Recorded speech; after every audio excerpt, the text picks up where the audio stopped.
but we'll. Good evening. Oh, Here comes Jackie. Like to. Just in time. Well, I looked at my badge. I just stand up there and bang. We can. Actually, we're moving. We're gonna leave it. We're going to leave it. So I'd like to call the regular monthly meeting, the Salem Board of Education, to order. It is 6:03. Everybody stand and pledge the flag. I pledge allegiance to the To the flag flag of the United States of America and to the republic In which it stands, one nation, under God, indivisible, with liberty and justice for all. Thank you. To entertain a motion for us to move into executive session for the discussion of proposed or pending or current litigation and discussion of employment history of a particular person or corporation. So moved. Heidi, do we have a second? Second. Seconded by Bob. All those in favor, please signify by saying, please raise your hand. Well, I guess just Oh, a little bit of discussion first. okay. That's all right. Yeah. I want to make sure moving forward that if we ever do this again, not a courtesy to all the folks who sign in, that they have fair warning. I thought that was going to happen. When Dr. Glover and I talked about the agenda back last Tuesday, I asked that the notice go out in that fashion. I didn't see that it happened. No, and I didn't either. And when I saw it, I thought maybe the plans had changed, and I could have asked a day or two ago. But just, so folks don't have to tune in, get here on time, and then watch us walk out of the room. Right. So, point taken. All those in favor, please raise their hand. Motion carried, 5-0. So we will be returning to the meeting. Dr. Glover, do you have a time you think? It depends on how long the conversation. I would think 20, 30 minutes Okay. at the latest. So thank you for bearing with us. We should be back between 20 and 30 minutes. Thank you. Turn to regular session. So, Bob Siglowski, I'm going to open the window. Second. second by Dan. All those in favor, please signify by raising your hand.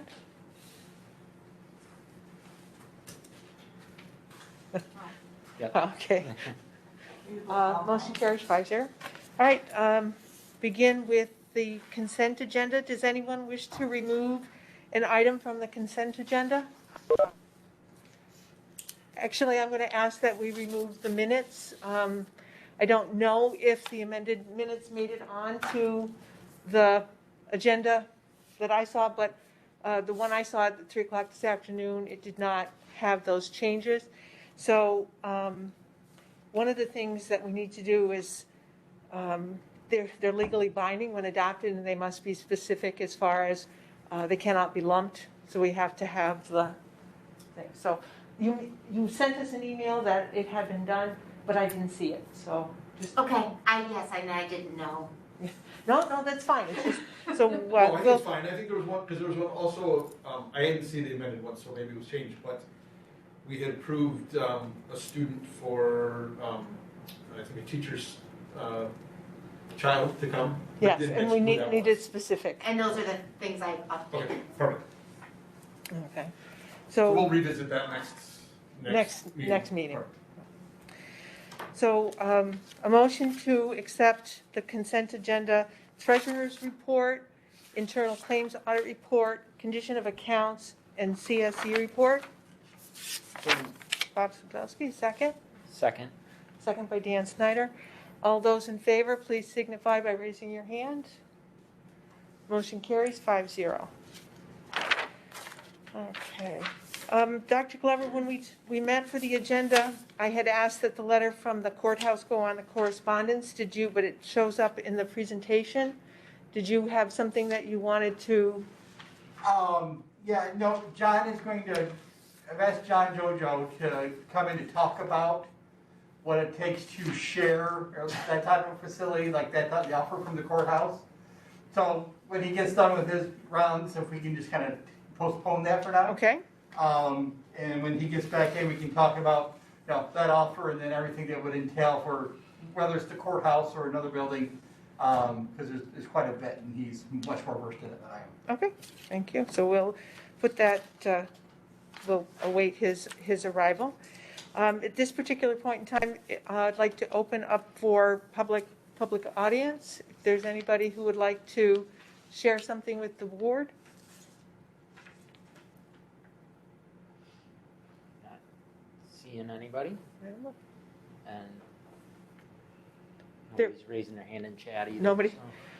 Well, there will be another opportunity at the end of the meeting. Is there anybody who would like to address the board in any way? All right, no comment at this time. Moving on to communication, we had several weekly reports attached, Dr. Glover, for the building project. There you go. Sure. I just thought I got promoted to. There you go. To the project. I'm more of a Protestant, though. I just for the record. Yeah, I'm going to try to share my screen that is here on the project in a second. To talk about the gymnasium and show the latest renditions, because we do need to see what we can do about a decision on that this evening, so we can let everyone know who needs to know there. Lights are up. The project continues to move forward as I'm getting this up and ready for the board. Continues to move forward. We made it through break. A lot of work happened through break, and a lot of underground stuff is still continuing and moving forward. That is there, and this February break, a lot of it was in the gymnasium and getting lights up and around. That work will continue. The work in the circle bathroom continues. They're still putting sheetrock up in those spaces. That is still targeted for April, the April break, to wrap up and be finished. To there. Last I heard, that is still moving forward, but I haven't heard of any hiccups or if anything is still on track, if there is those concerns. With that, we're just waiting for the weather to break, so we can start the masonry work out back for the chimney work and be able to get the site work up and started again. Well, other than that, unless the board has questions on at least those pieces, we are moving forward in grand form, and still generally on track for the summer. There's some other things project-wise we need to talk about, but they're on the agenda for the ad hoc, about talking about wrapping up the end of the year. We've had some meetings on that, but that is going to require some board involvement before we can get those pieces to move forward. So any questions on anything but the gymnasium on the project? Okay, let's see. No, hold on, let me do it this way.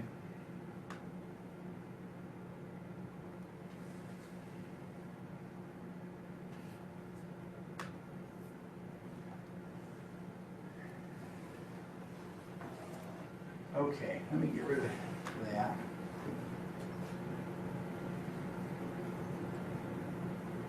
All right. Hold on 1 second.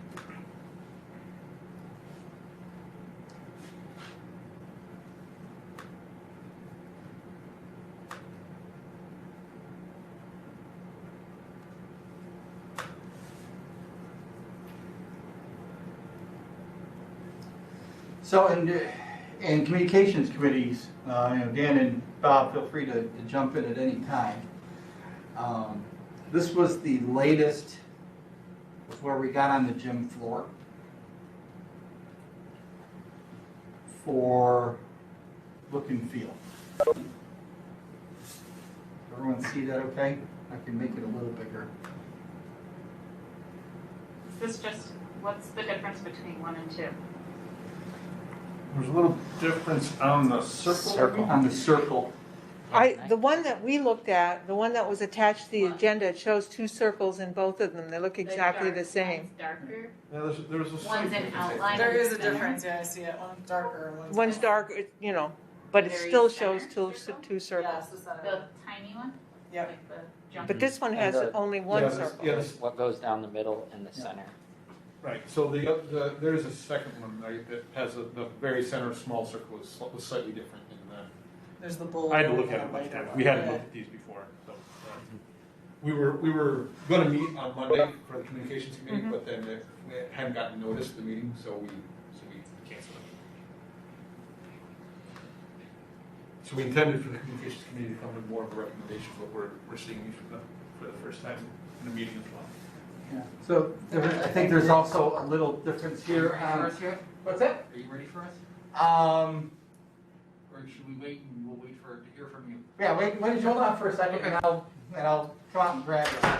I think also here, between the two, no, those are, we changed the colors on the volleyball courts, they were reds. Originally, they are currently reds, but the group when we last met talked about those being a little distracting. Along with, then this has the white all the way around the exterior. So this one does as well.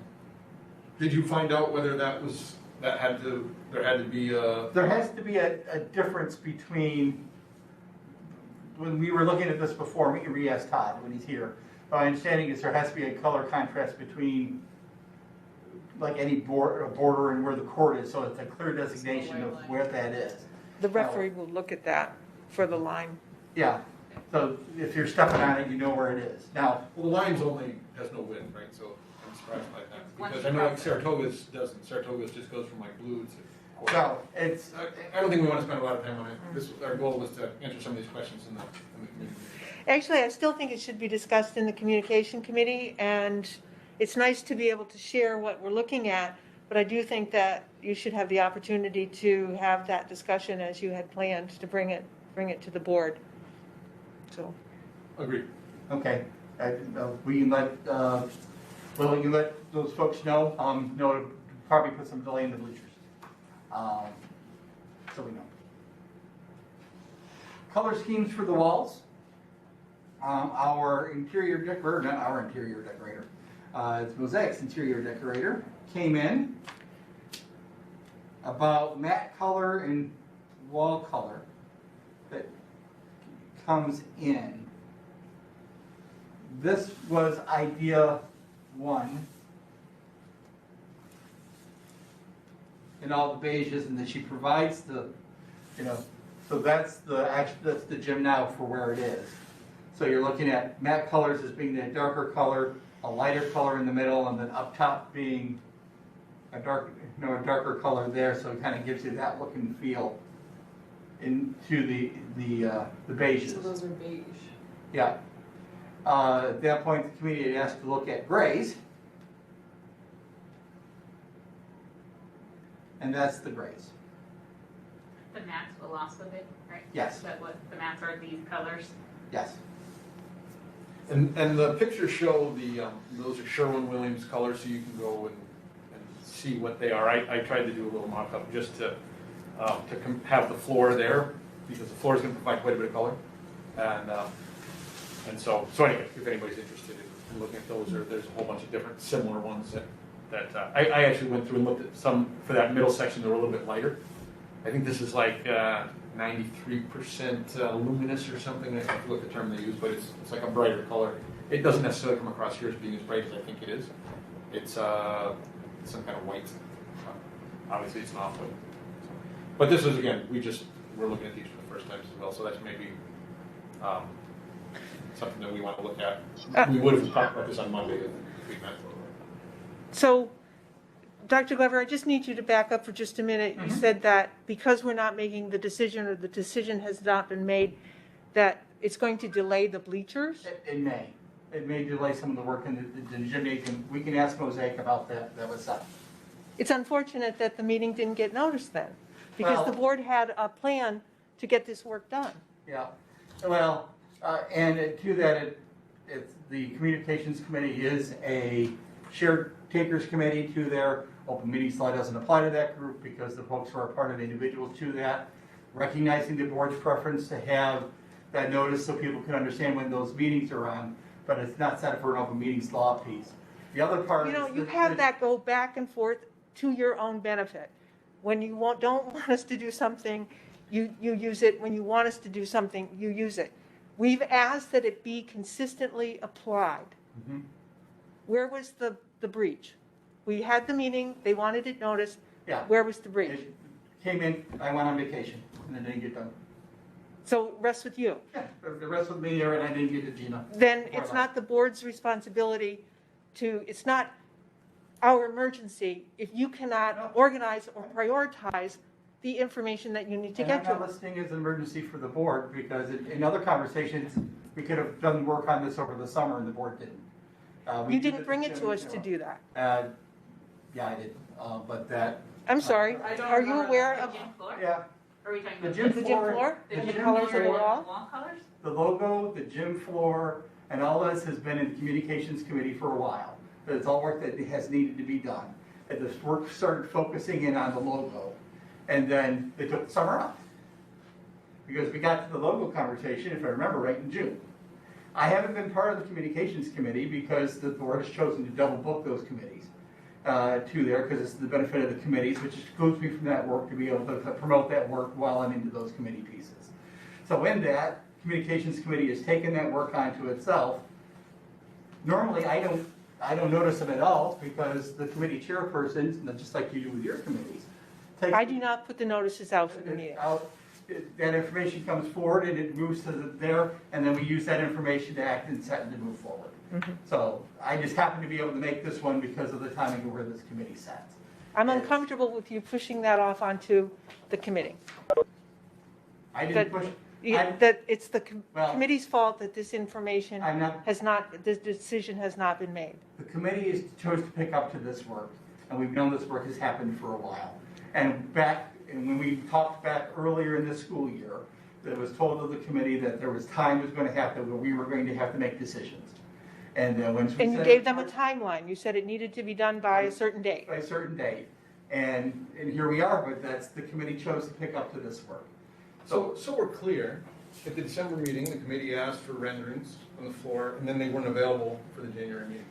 And then, so we're also clear, 2 meetings ago, if we had said that we were gonna meet again, and the superintendent was there, so I've never had any involvement in noticing meetings. Mhm. Right, we just say when we're gonna do them, and that notice has happened, I think as it should. Mhm. So I don't feel that the communications committee has dropped the ball, we knew that the time was coming, but if we don't have renderings available, in fact, I started to do some of the renderings, so we'd have something to look at. So we can make some of these comparisons. Yeah. So I don't feel that the communications committee has dropped the ball, we just have had our hands tied because we haven't had what we needed to have to make a recommendation to the board. My initial statement was very straightforward, is that since we don't have something ready for March, this may delay the work in the gym. Mosaic is here to talk about what that delay may look like. And then, to be honest, and it was, well, superintendent, you didn't get that, and so that one meeting didn't happen, therefore it's your fault, and that's just not accurate. Just to Bob's point. So I think for here, rather than us, and I'm not pointing fingers, I'm just pointing out fact that it's, So am I, actually. this is pointing out to where things need to, going to happen for project to move forward. Mhm. Is that, communications committee is going to have to probably meet more than once a month to be able to get the work done. That's fine, we Uh, met, we actually did some meetings there. later this week, And it's, or this month. it's set, so. That's all I have. Would you like me to bring, Yes. Rick?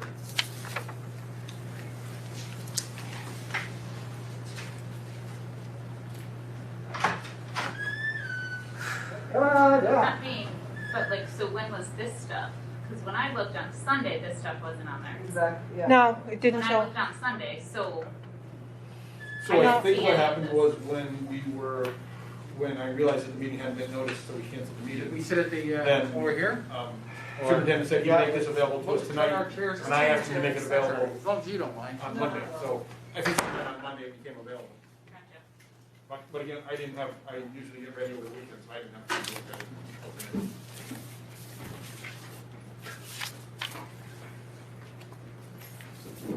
So, before we talk about the room use for anyone here, let's talk to the board a little bit. We aren't ready to make a decision yet on the gym and the gymnasium. What type of impact is that going to have on the summer and the work that needs to happen there?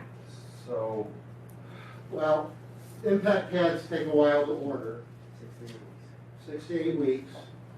So don't wait 6 to 8 weeks before I need them to order them. The guy doing the floor needs to know what you're putting at center court, so we can get that stencil made up, which shouldn't be a long lead time. But he needs to book doing your floor, or we're out. I mean, it's an easy 2.5, 3 week job, barring all bad humidity is slowing the curing process down. Or, you know, standing it off, getting it ready. So when you're talking about the stuff for center court, are you just talking about the logo that's already been approved, or are you talking about all the actual floor design? Yes. It's the floor design. The floor design in total? It all, it has to all get cut out and Okay. then taped out so they can paint the lines the way we. So, mats are 4 to 6 weeks. 6 to 8 6 to weeks. 8 weeks. Okay, Good try, so that's- Dr. Glover. Good. Well, you know, I work the angles as I can, so it works out to be a month and a half to 2 months. The bleachers will be the bad thing if you don't get those, because he's looking to finalize everything right here at the beginning of March. What does he need for the bleachers exactly? Probably your colors, you got the dimensions finalized tonight. I'd have to verify, but that end, Because, Canvas. yeah, the end piece is just a canvas. I would assume he could order separately, he might have had different. Yeah, it arrangements. should all go into production together, because it's like when you order different things, Yeah. you know, there's a potential that it doesn't come in the right size. Right. Because when they manufacture it, they set these things up, and when they actually get rid of the stencil, the panel's actually already cut, and then it goes in and gets like heat welded together. Okay. So when you say everything, you mean everything from the bleachers, not everything from the bleachers and the floor? It's not just talking, I'm just talking bleachers, you know, every. So I think that decision. Because all they want, Are there still decisions to they make want on the this? stencil, the Yeah. whole thing, to be shipped. Yeah, we haven't talked about side panels yet, because there's not been anything talking on side panels yet until we know what we want for end pads and wall colors to look like. Because we can go without having the side panels on them at all, because there isn't any currently. Side And the panels. side panels would ostensibly match the end pads, is the. Well, That's your that's choice. obviously your decision, Yeah. yes. And the side So- panels are just to hide underneath the bleachers, all the dust bunnies and stockpile. And help keep kids out. all Yeah, that. from throwing your Coke bottle or something in there that they snuck in, you know, so it's. Mhm. So, that's for one piece that's in, but we just get the S done, floor set, then how do we want the mats and the walls to be able to look like? So is there anything else on bleachers besides the end panels? Is there a graphic that's in any of the? No, just, if there can be a graphic on the end panel, if that's the big S that you're looking at for the middle of the floor, or whatever it is, that's up to you guys. Is some sort of accordion end panel? Well, It's of the same material that your mats are on the wall, yeah, on the end. it kind of folds. So it'll fold up as the It goes bleachers fold up. It kind of looks like a shower curtain when it's No, I didn't know, this is the first I've ever heard.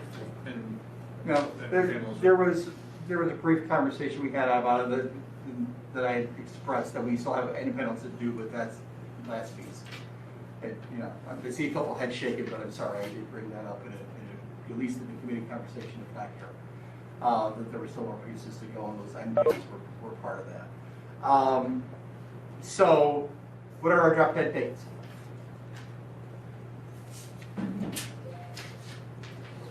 Bleachers will be the beginning of March, is what Chris is told me. It's been a week. Because they gotta get this, they also gotta get scheduled for production. Like, they're Well, you know, holding point. To push on the bleachers a little bit, I've been asking about bleachers for a long time. Yeah. You know, so that's on him. Because when we got the first bleachers that came in, I had two different measurements and two different sizes for bleachers that didn't match, and we started the conversation back then. So if it took him this long to get to here, that's, for I think it's measurement just the time. color for the end mats. is If what it's just the color for the finalized end, that's a this different- stuff now. that's a Yes. different story. And I can verify with them, but I would think that it would be like John said, you want to put the whole order in the same time. Yep. Yep. We're at the end of February now. Yep. If we were to order the impact pads, I don't wanna say it, but the end of April, we should get them no later than the end of June. And then we could, then I know I got them, to put them up. Because that's a different date than what I was given. I was given the beginning of March. That was for, That was at the pre-con meeting. I thought that was for bleachers. Bleachers, yeah. I'm talking about the Bleachers, impact beginning of pads, the wall pads. The other thing for the wall pads though, the farther you push them into the summertime, the longer that 6 You're to in 8 weeks competition. might get, because now you're getting into other school districts ordering the same thing. Yep. So are we good ordering at the end of March, everything, or the bleachers need to be, or beginning of?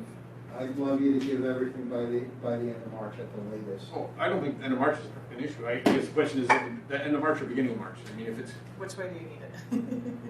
All right, beginning of March. I asked that. well, I mean, That would be preferable. That would be No preferable. matter what so that's happens, next week. the last thing I wanna do is come to you and say, the manufacturer pushed us out. Because then it's, There's nothing you can do at that point. They- Absolutely, fine. No, I mean, that's. So our safety net is to get everything figured out by next week.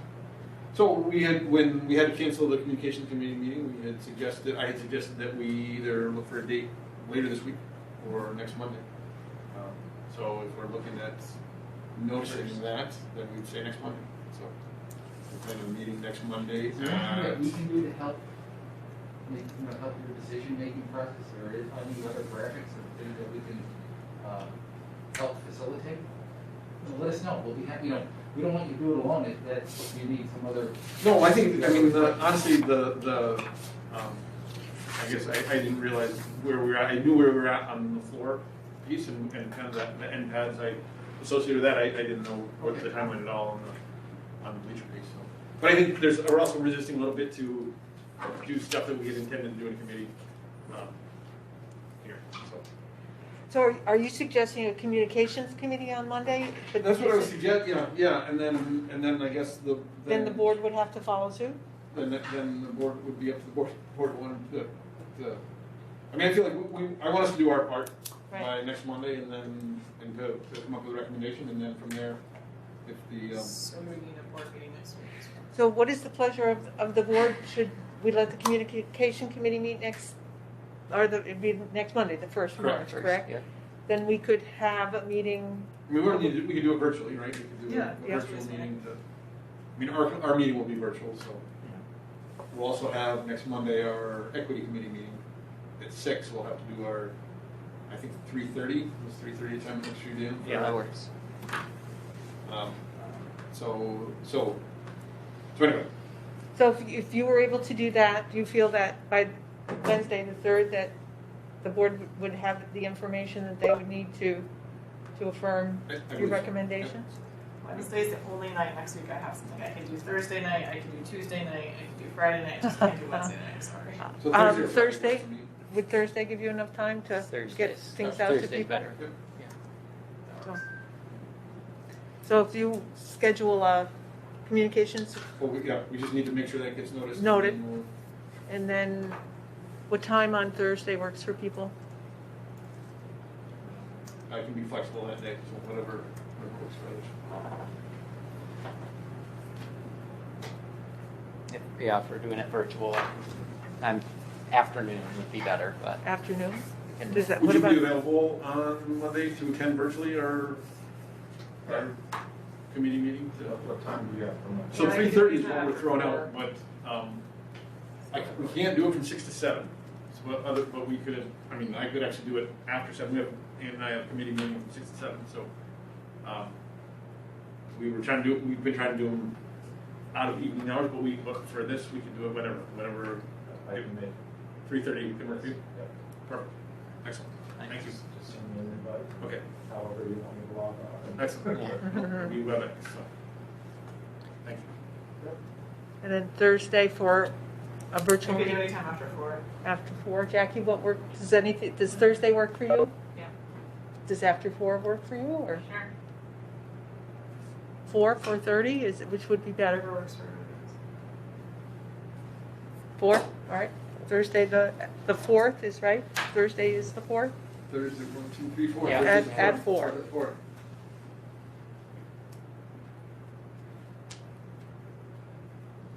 Okay.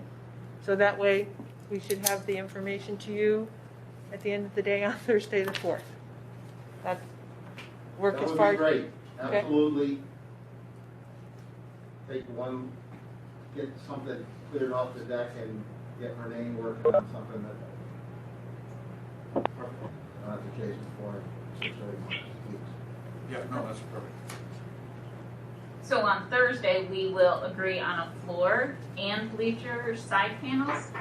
Those are those two Floor, things. wall, Wall And paint wall too. color Yeah, and wall the color, fence. yep. So those 3 things. Yep. Just making it clear. And I think that should take care of the gym. That should take care of the gym. Is there anything else that we need to make decisions on soon that we haven't done? So that we're not holding you guys up? I'm not thinking there's that much else. Nothing before, I don't think so. Otherwise, I think that's the last of the big stuff. I think that's the last of the big stuff. Yeah.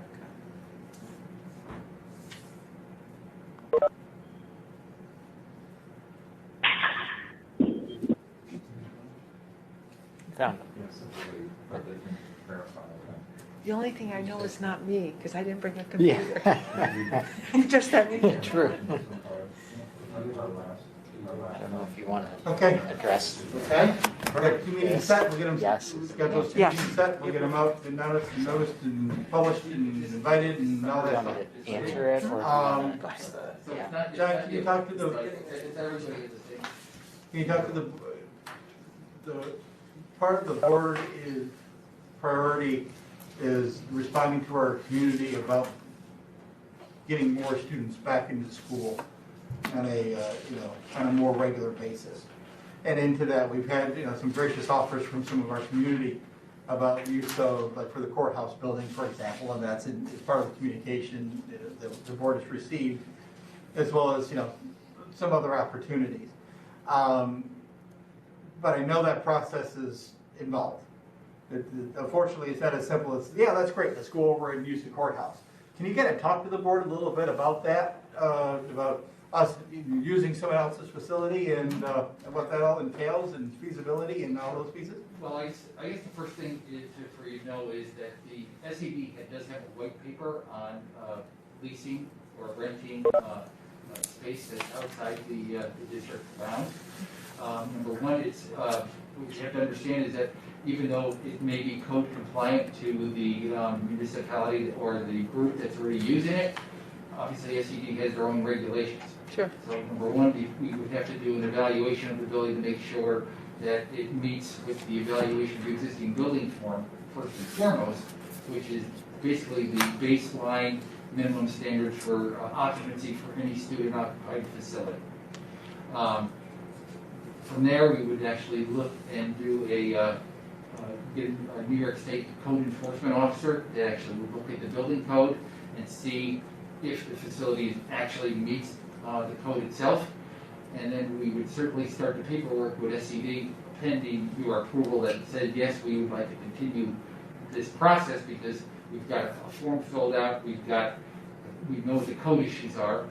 And from there, we would actually take that information and speak with SED on their behalf and find out whether, what they would be looking for maybe in addition. Obviously there's building aid that's involved. According to the current information that's out there pre-COVID, obviously to rent a space, there must be a need. So, in SED's mind, your district must be growing, right? We know that's not typical of every district, in New York State.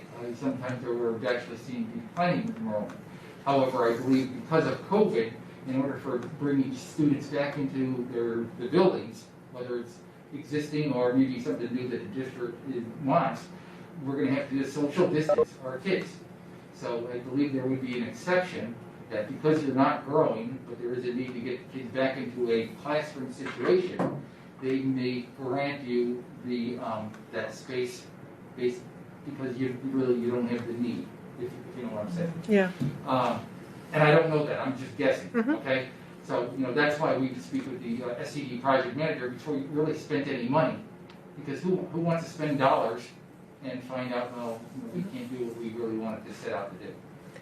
What if we moved non-instructional people, say the business office or central I think it would be office? under the same premise, because you're trying to get staff back together, and if you're trying to make sure that people can stay at work and still be apart, and maybe. We're trying to free up space so we can bring back students, right? I get you. So it's kind of, it would be under the same premise. The key here is to make sure that we can speak with the education department to make sure they understand what the needs are, because every district is different, and they have a very open mind. And typically, if you make a good case, then you can, they'll grant that waiver, so to speak. Yeah, because our problem is our primary building. It's- We've lost a lot, I mean, Because we're it's, under construction. it's a Yeah. perfect storm with our building project. We've lost the space that we would have used to socially distance students. Mhm. Yes. So it's a finite amount of time that we're missing this space. So we're just trying to look at ways that we can maximize the number of students that are using our available space right now. So, so even if it had, any part of the school function would have to go through that process with That's SED. correct, because you're taking, basically, you're putting your staff members or students in a property that you currently don't have jurisdiction over. Okay, And by taking a lease on and filing the paperwork with the education department, we're basically taking that responsibility, either permanent or temporary, Mhm. and saying that you're gonna create the environment according to the regulations for those staff and students. do you have any idea of what that timeline would be? Is Well- this something they work? Well, let's say, for instance, that if we know the building was like a brand-new building, so it meets code, it's code compliant, and maybe for the education department, there's a couple of things that need to be done. That would be relatively easy, because then, the evaluation of existing building form is basically a two-sheet piece of paper. You read it, you check a box, whether it's compliant, non-compliant, and if it's non-compliant, when we go to education department, they're gonna sit there and say, we'll give you a building, we'll let you occupy if you take care of all these non-conformities. Okay, So, and then the superintendent says, how much and how long? Now, if SED was basically everybody's working like they usually, because everybody's working remotely. So it takes almost 3 times as long to get people to either call you back, review your drawings, or just answer questions. Because, it's like, if you and I are working close together and we're not seeing each other on a regular basis, I call you, you're on the phone with somebody else, and then you gotta get back to me, and then there's obviously another second set of questions that come along.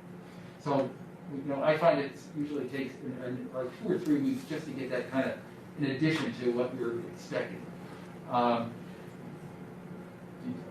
Yeah, the details that we have to build, because we know it's an older building, we know that, things aren't gonna be perfect. We're gonna, once we get to what the deficiencies are, we move forward, we have to create a drawing that SED needs to review. If it's an architectural only drawing, it might be only 2 or 3 months to review it. If it has mechanical, electrical, or plumbing attached, that actually takes a little bit longer. So it's, I don't want to discourage you, but it's possible that you may not occupy that facility until next year this time. That's how long you which, and we will have our primary building back then. Yeah, exactly. So, but I don't want to give you false hope and say No. I can work magic. No, it's just good to know, that's why the question was Yeah, asked. I think it's great for us to know Yeah. what the process Now, is. could it take a shorter amount of time? It could. But I know how the education department, that they don't work swiftly, because they do review everything that we submit them very carefully, because you've got students and staff that they're kind of responsible for approving. So, I'm sorry, it's not a good answer for you. No, but it is a direct answer, and it makes it very easy to have that conversation about whether we can move forward with that request or not. So, I think also the take home is that this is a question that the board had back in July. Yeah. Right, that Mhm. the letter that's brought up this thought, so really we, you know, I guess we take some of that responsibility, we should have pushed harder, because we asked, but Yeah. we didn't actually get this conversation tonight. So thank you for that, you know, because truly, you know, we were just looking for ways to get ourselves through this particular school year, because we will have more options when the elementary building opens Yep. up. Yep. I think we can, you know, even if we had to maintain some distances, it would be much more manageable with that additional space, so.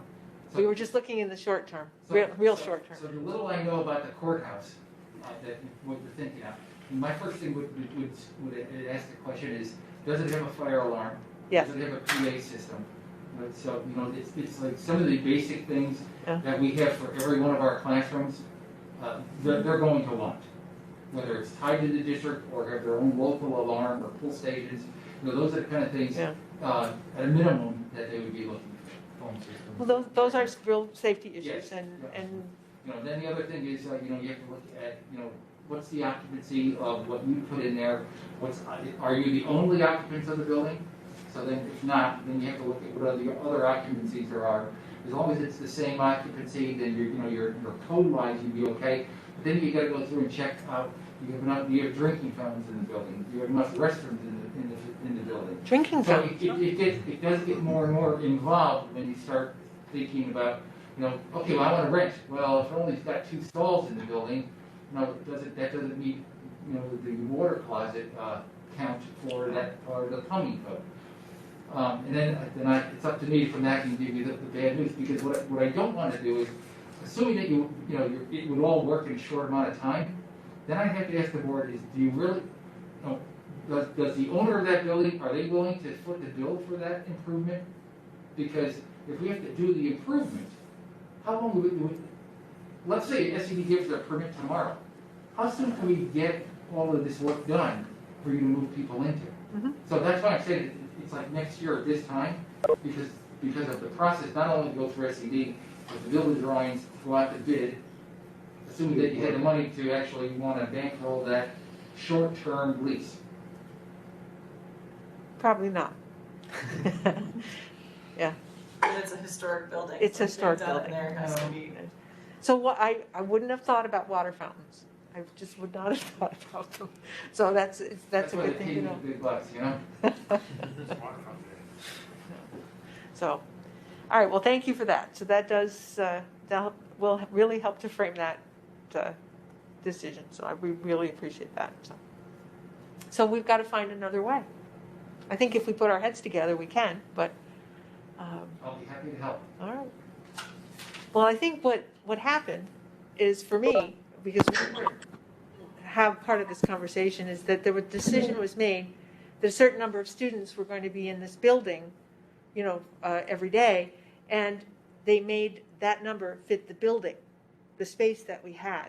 So I don't know, I haven't seen, can we use our space differently to have more students here in the space that we have? So I think we just need to change the focus. We had a certain number of kids we knew we had to fit in here. We made it fit. Now we want to see looking at our facility, how many kids can we actually have based on the square footage that we have here to offer students space.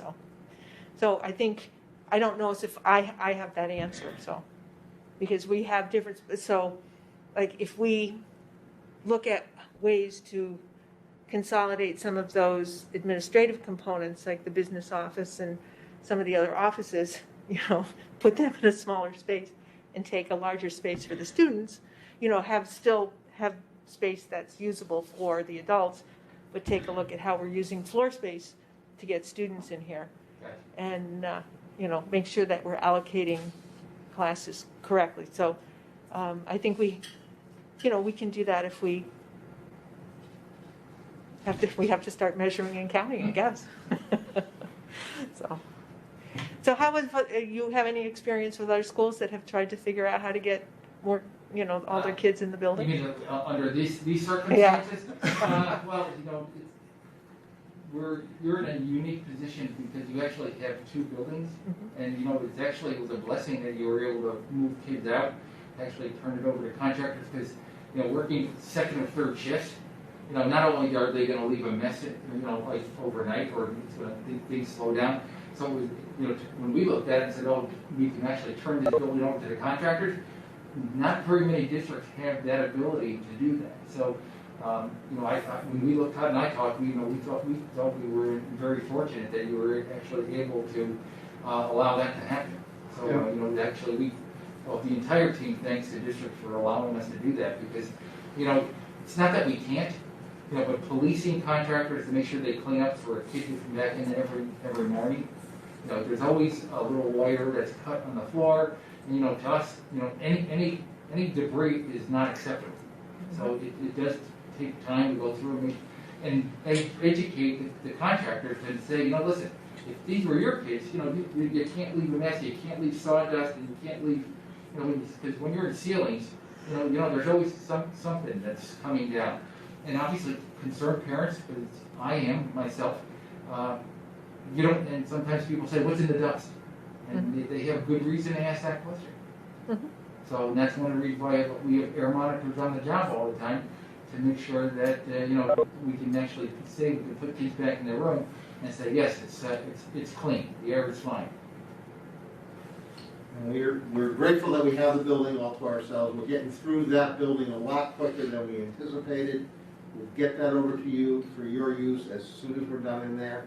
And we're looking at the end of April 28th. April 28th. March.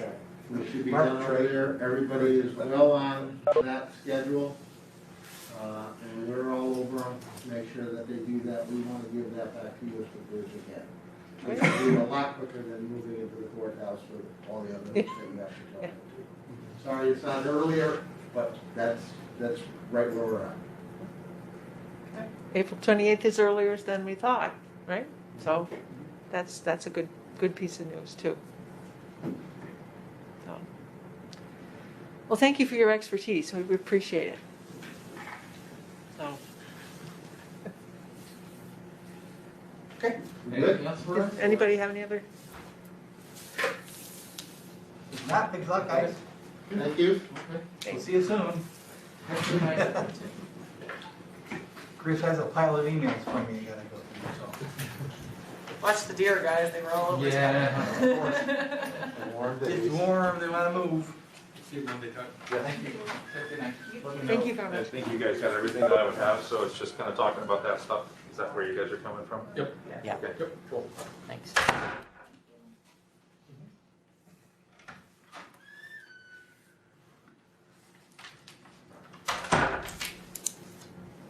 So Jackie, I was looking at the agenda and it was made live at 2:01 in the afternoon on the 22nd, and those renderings were not on at that time. So Because I was gonna say, I don't know when they were tried added. to check, but it makes it very hard to look through everything in a night's notice.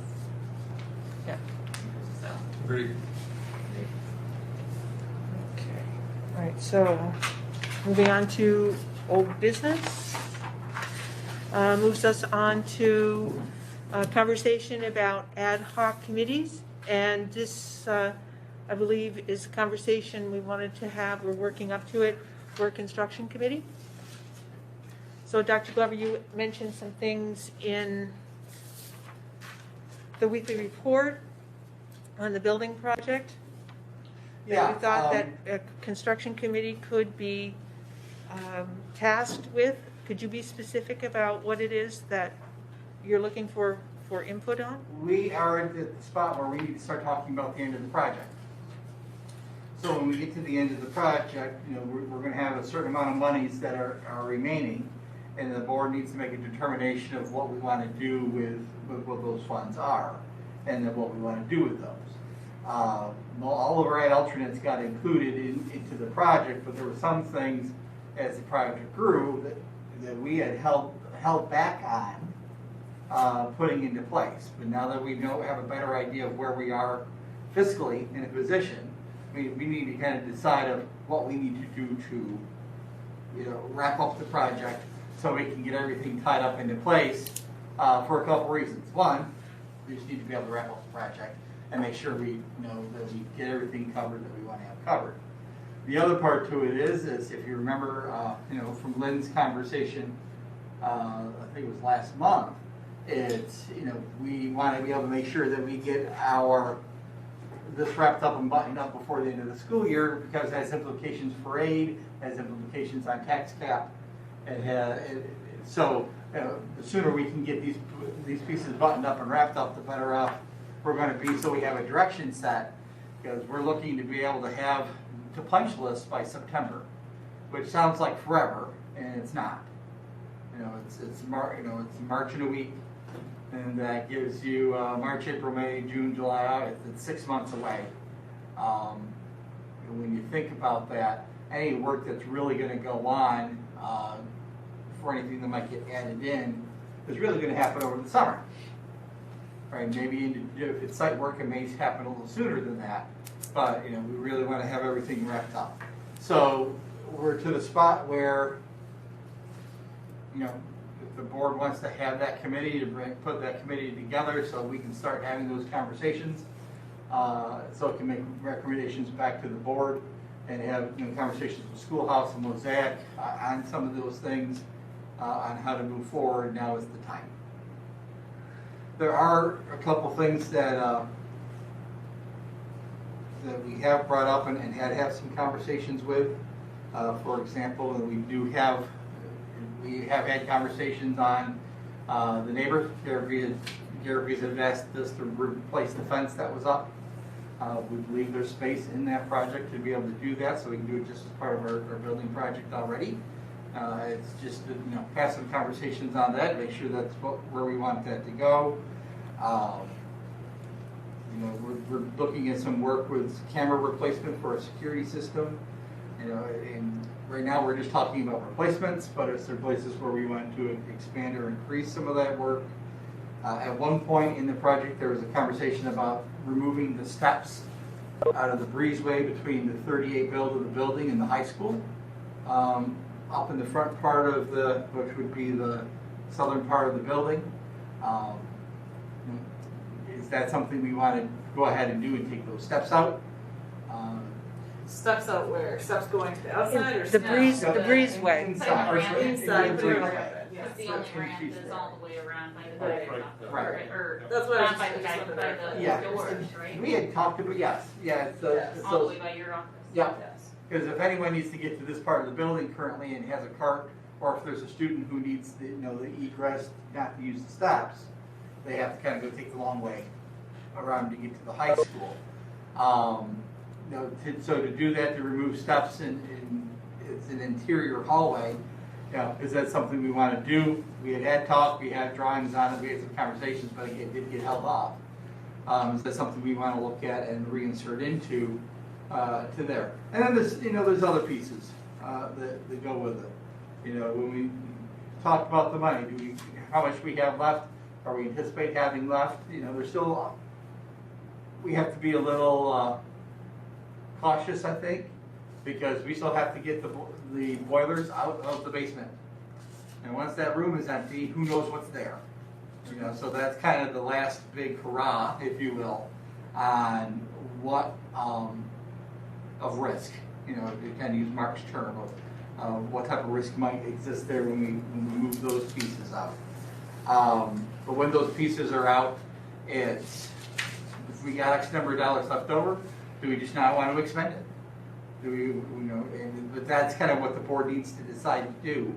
Or does it want to expand in some other areas that we've heard from the community, the project started, that we want to look into? And do we have the funds in this project to do so, or to create a phase 2 to expand it and move forward? So what are some of the timelines? When would we expect to have a sense of how much money we're talking about? We have some figures now. Lynn kind of went through and did some work on that, and we have those numbers, and I can get those numbers to you.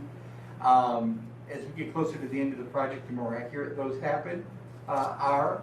But right now, we're in a very good fiscal position, you know, into the project. And I can get you those numbers.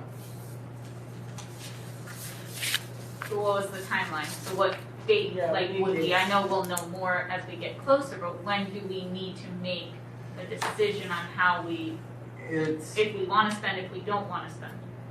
you know, in Lynn's here, I have a couple numbers that we need to have the money spent by the 15th of October. And then that the board would need to have some decisions made by July.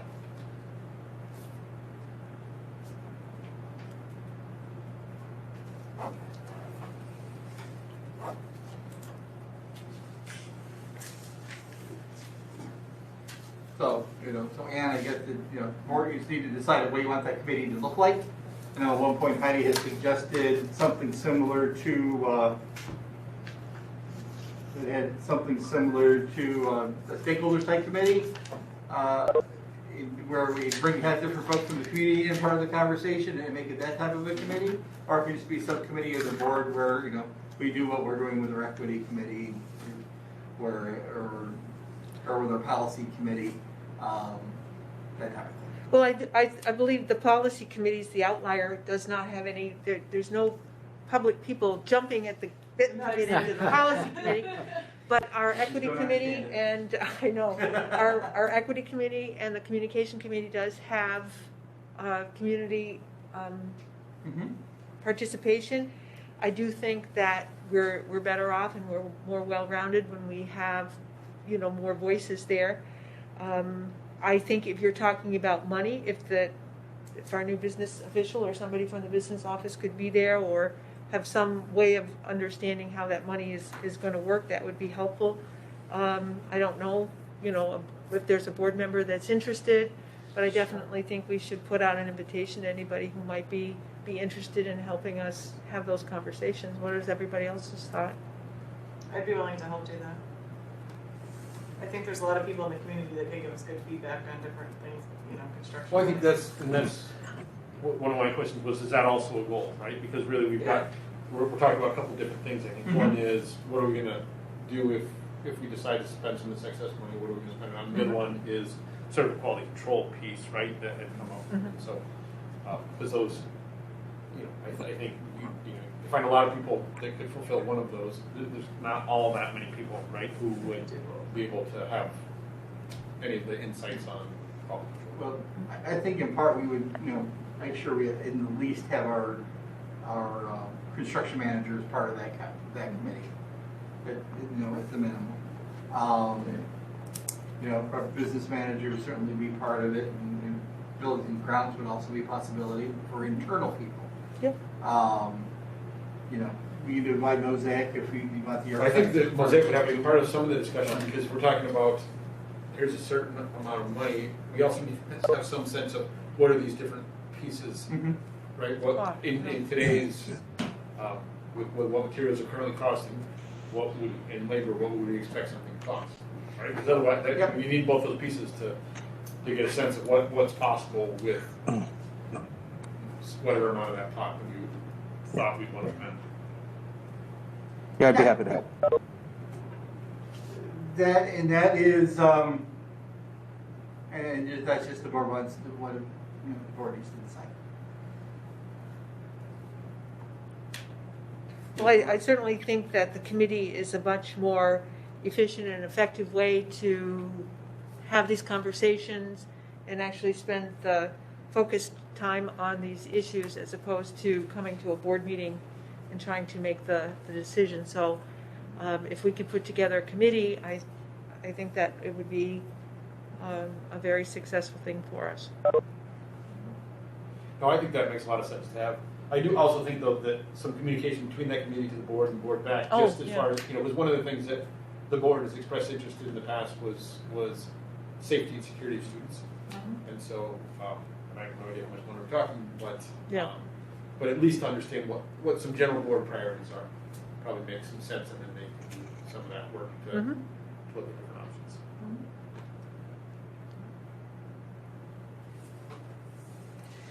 So the nuts and bolts of it, who puts this together? Well, if it's gonna be a board committee, board president does. Okay. And then, and you just follow the pattern you followed in the past, I think, yeah, and it's who's interested, Heidi's already expressed interest, and then you kind of let the chairperson take the lead on that committee for finding other folks. I can certainly get help, on the administrative level with the administrative folks who need to be part of that, and for the folks who work for us, architecturals and otherwise, to be part of that. But if there's, community interest, we can do that a couple different ways.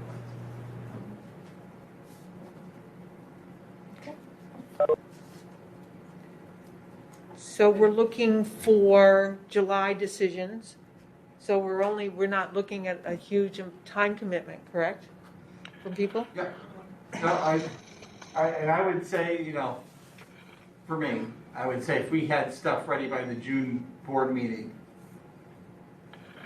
so we're really just talking these next 4 months. If it takes that long.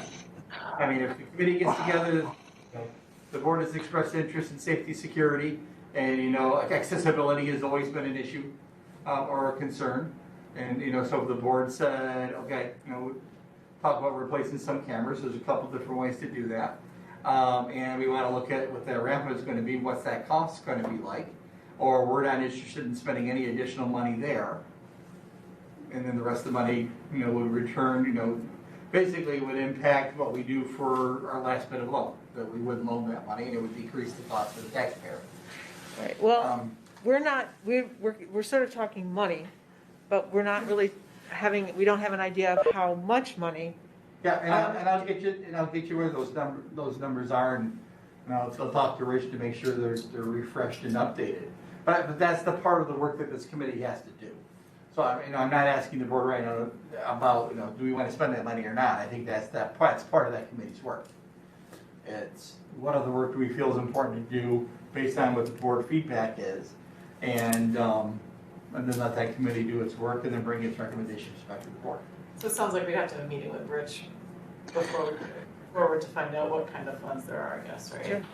Yeah, I know in terms of timing, we've spoken to the financial folks, and in order, if this is going to be funded through the bond that we're going to issue at the end of the fiscal year, somewhere around July, the end of June, there's probably a 6 or 8 week time frame that we're going to need to actually understand exactly how much money we're going to need to actually bond, and the bond actually being issued. So it's about 6 or 8 weeks. So we had a discussion with the project folks probably a week or two ago, and we kind of let them know that deadline. We have to understand exactly how much money we're going to need to bond, because we don't want to have too little money bonded, meaning we have to figure out a different way to pay any overages, and we can't issue a bond for more money than we're going to spend. I don't know if that makes sense. So we have to understand exactly how much money we're going to spend and give the financial folks enough time to actually issue the bond and have the funds available to make the payment by the end of June, I believe.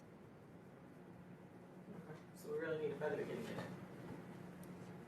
So you need 6 to 8 weeks prior to the end of June?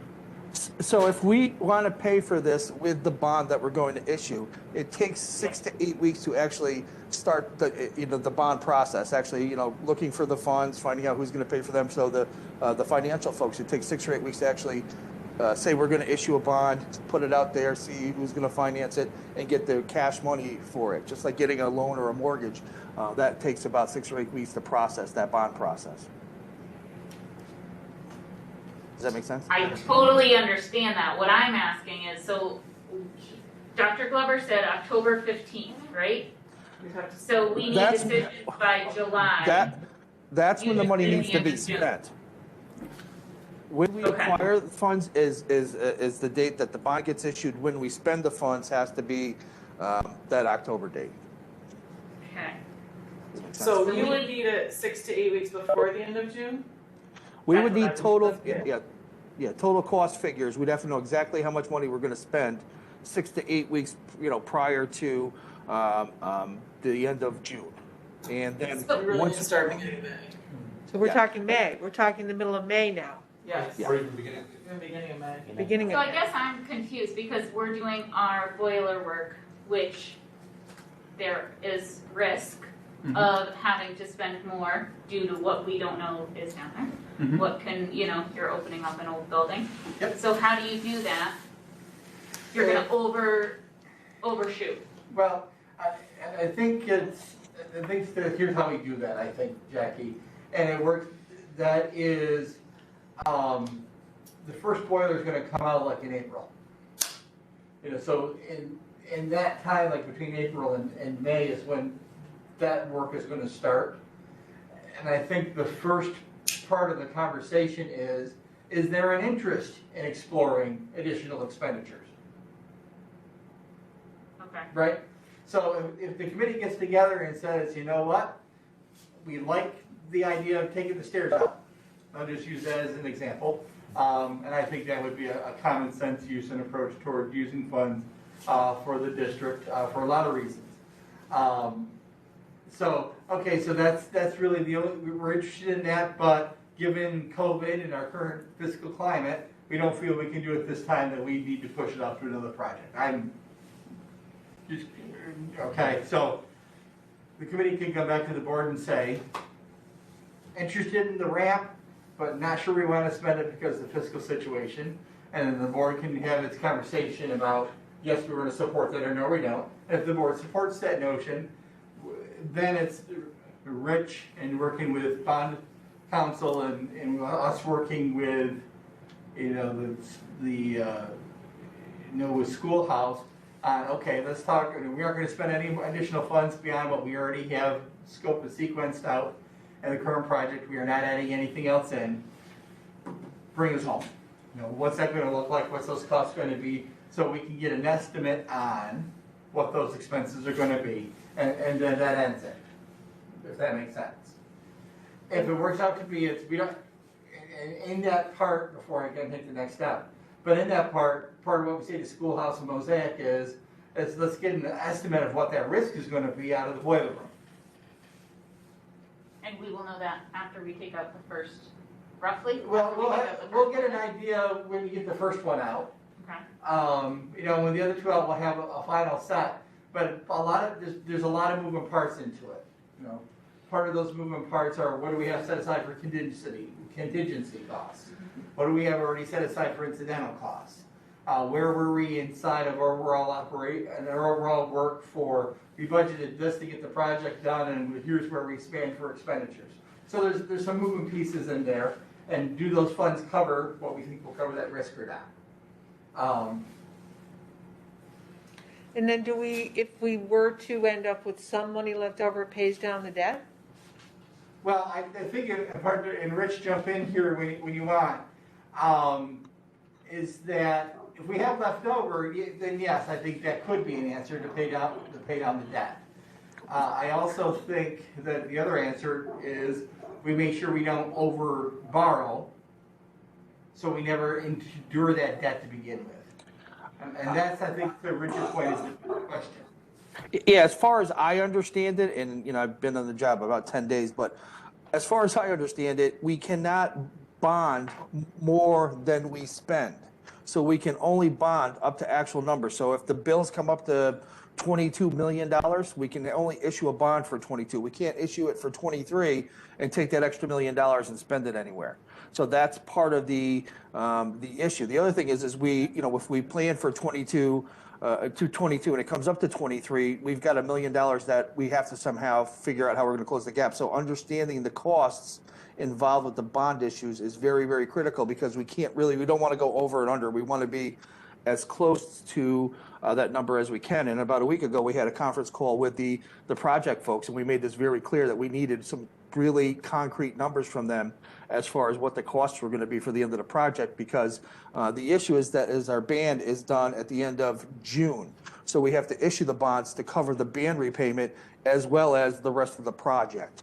And, when we talked to our financial folks, they said 6 weeks, 8 weeks would be better. So, before that end of June date, for us to have the money to cover those costs with the bond, we have to have those exact figures in. May. In May. Am I right? Early May. Yeah, early May. Yeah. Maybe even April meeting. I mean, if Right. there's a board decision that needs to be made, and it's gotta be early May, we're not gonna meet till. It's the middle of April. May, We've so- got to make, That's In board April, decision yeah. by April. So yes, board decision by April. So I guess, we've had quite a bit of discussion on this. I guess at this point, we could establish a committee, and they can start that process. I don't know that, I guess the committee can come back and recommend that we don't do anything additional. But, I sort of feel like that's sort of a board 30,000-foot direction to say, I guess, at this point, we want to. It's really hard to frame the task of the committee. We don't know Right. exactly what, We don't know what we're working with. we don't know what we're working with. I guess that's the So perfect way potentially, of the committee putting it. could meet, be it formed and meet and provide information to us. The committee the committee is about project wrap-up, it's not about money. It's Or about- is there something else that, Well, what- that we think is impeding the formation of the committee?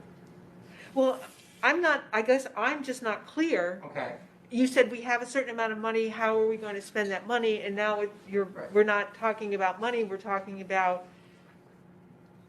projects. So are we talking about looking forward to another building project? Are we talking about the next building project and we're looking at things that need to be done? Or are we looking at a concrete number that we have, say, I'm just making this up, we have $100,000, and how do we spend the $100,000 that's left over from this particular building project? So I'm not really sure, I'm completely understanding from this Okay. conversation what the direction is that we're asking this committee to go in. what we're asking the committee to do is to bring a recommendation to the board about how to wrap up the project. So I think that is what we would financially need to know where we are in order to make a decision as to whether we're done, we're just gonna pay for what we've done, this is Well, where the we're committee at. would, right? I mean, the committee Right. would need that information. Or do we need to do something additional because we have something, we have, you know, a credit for something or whatever that we could use money towards, something that we couldn't put into this project but now have the ability to put into the project maybe. I don't know, but I still think you need to we still need a financial number in order to A ballpark. look at, a ballpark at least, to look at what we could or couldn't do. Right? That would be my thought, but I guess I've never wrapped up a building project before, so I'm not sure what all. And is also a walkthrough with the construction and Mosaic might be something that we need to do, because there might be things that they've noticed during this project that should be repaired or taken care of. I don't know. Yeah. You know? So I think they're talking about two different things, from what I understand. I understand that I think the voters approved $24 million roughly to spend on this project. So what we're talking about is was it 21-3. 21.3? What I understand with the project is it may come under that amount. So we will have, I'm not quite sure the exact figures yet because they haven't given them to us, but they seem confident that they're going to come under what was approved by the taxpayers. So there is an opportunity to use that money that, I don't want to say money, that, you know, so let's just say it's $21 million and the project comes in at 18. These are hypothetical numbers. There would be $4 million that was approved by the voters that if we wanted to use for projects that weren't included in that particular, what we're doing now, we could, or we could just leave the project where it comes in at that point in time. Does that kind of make sense? It does, and I think that was my understanding before, was that it was just that we don't know what that ballpark we don't know what that number is. ballpark number is. We And don't on our necessarily- conference call last week, we told them we need to understand that, and myself and Lynn had been working on trying to pull those numbers together, so. You know, and then the question is like the groundwork and things outside, like, you know, there was stuff that wasn't finished in the fall and now there's lots of snow out there. Is there stuff that's gonna be finished in the spring, or is there stuff that we need to do to improve So I guess the my outside area? question then is there more for the board to do, or is all this gonna be committee stuff? Because we have a meeting planned for next Thursday, if that is relevant to the building project. Is there anything else that we would want maybe covering that? Because I feel like we're kind of getting into the weeds a little bit on Yeah. this. And, which I think it's important weeds, it's just, I don't think we necessarily anticipated spending a half hour on No. this one topic. I guess I got confused when you were talking about the ban and the numbers, exactly what we were doing moving forward. So you're talking about taking a ban on the difference of what we've got now and the end of the capital project, which is the 21.3 million. So So the that's what ban you're is, talking- yeah, the haven't ban banned is like a bridge loan. It's a short-term loan to get us to the end of the project. It's gonna cover the expenses this year. And that is due in June. And again, this is how I understand it. So we have to pay that off in June, and we're gonna pay that off with the bond issue and the rest of the project at the same time. Does that make sense? Gotcha. Okay. So we have to get the bond. But if we have a ban that goes into October, that goes into the next school year, and that We do not. figures into, well, then We what's, do not. has to be spent? So the money has to The be spent? bond, so if we issue a bond in order to pay off the ban, the We have to pay bond off the money rest. has to be spent by October, and we can't be over or under, we have to be exact is what it sounded like. I think I can wrap this up in a day and put together a couple page outline on how this works, which would make it a little bit more clear for everybody and help us move on to other topics. So I feel free to reach out to me and email me or give me a call and I can put something together or work with the committee to put something together so that everybody kind of understands. It's a couple different things. We are meeting Thursday, the 4th. Is that something that you could have together for us, that we could have it before the 4th and then make a decision about how to, if we wanted to move, if we thought we had time to move forward with the committee? It just takes time, just like Mr. Jojo was saying, it just takes time to work through the process with the State Education Department to use space. It takes time to work forming a committee and getting traction with the action from the committee. And if we don't have good information to give them, it only makes it harder for them to get started. So is that something you could provide for us by then? I can reach out to the project folks and see if I can nail them down to a number. They've been trying to work on that, but I can get some rough estimates as to where we are, that we could start the conversation, and then everybody kind of, because the bond issue and the band payments and what the voters approved, it's a couple different topics, but I think I can put together at least a couple quick notes that everyone can reference so that we understand where I'll give you all the information we have up to date by the 4th. Yes, I can definitely put something together. I can't guarantee it's going to be exact numbers because I need other people to cooperate, but I will push them a little bit and see what I can come up with. Thank you. And if we could have them prior to the 4th so that we have an opportunity to look at them prior to that meeting. So if there's any questions, it's hard to take in that information in real time. I agree. And I will get it to you a couple days, a week. I understand that we got some of the budget numbers in late. I've We don't have too much time.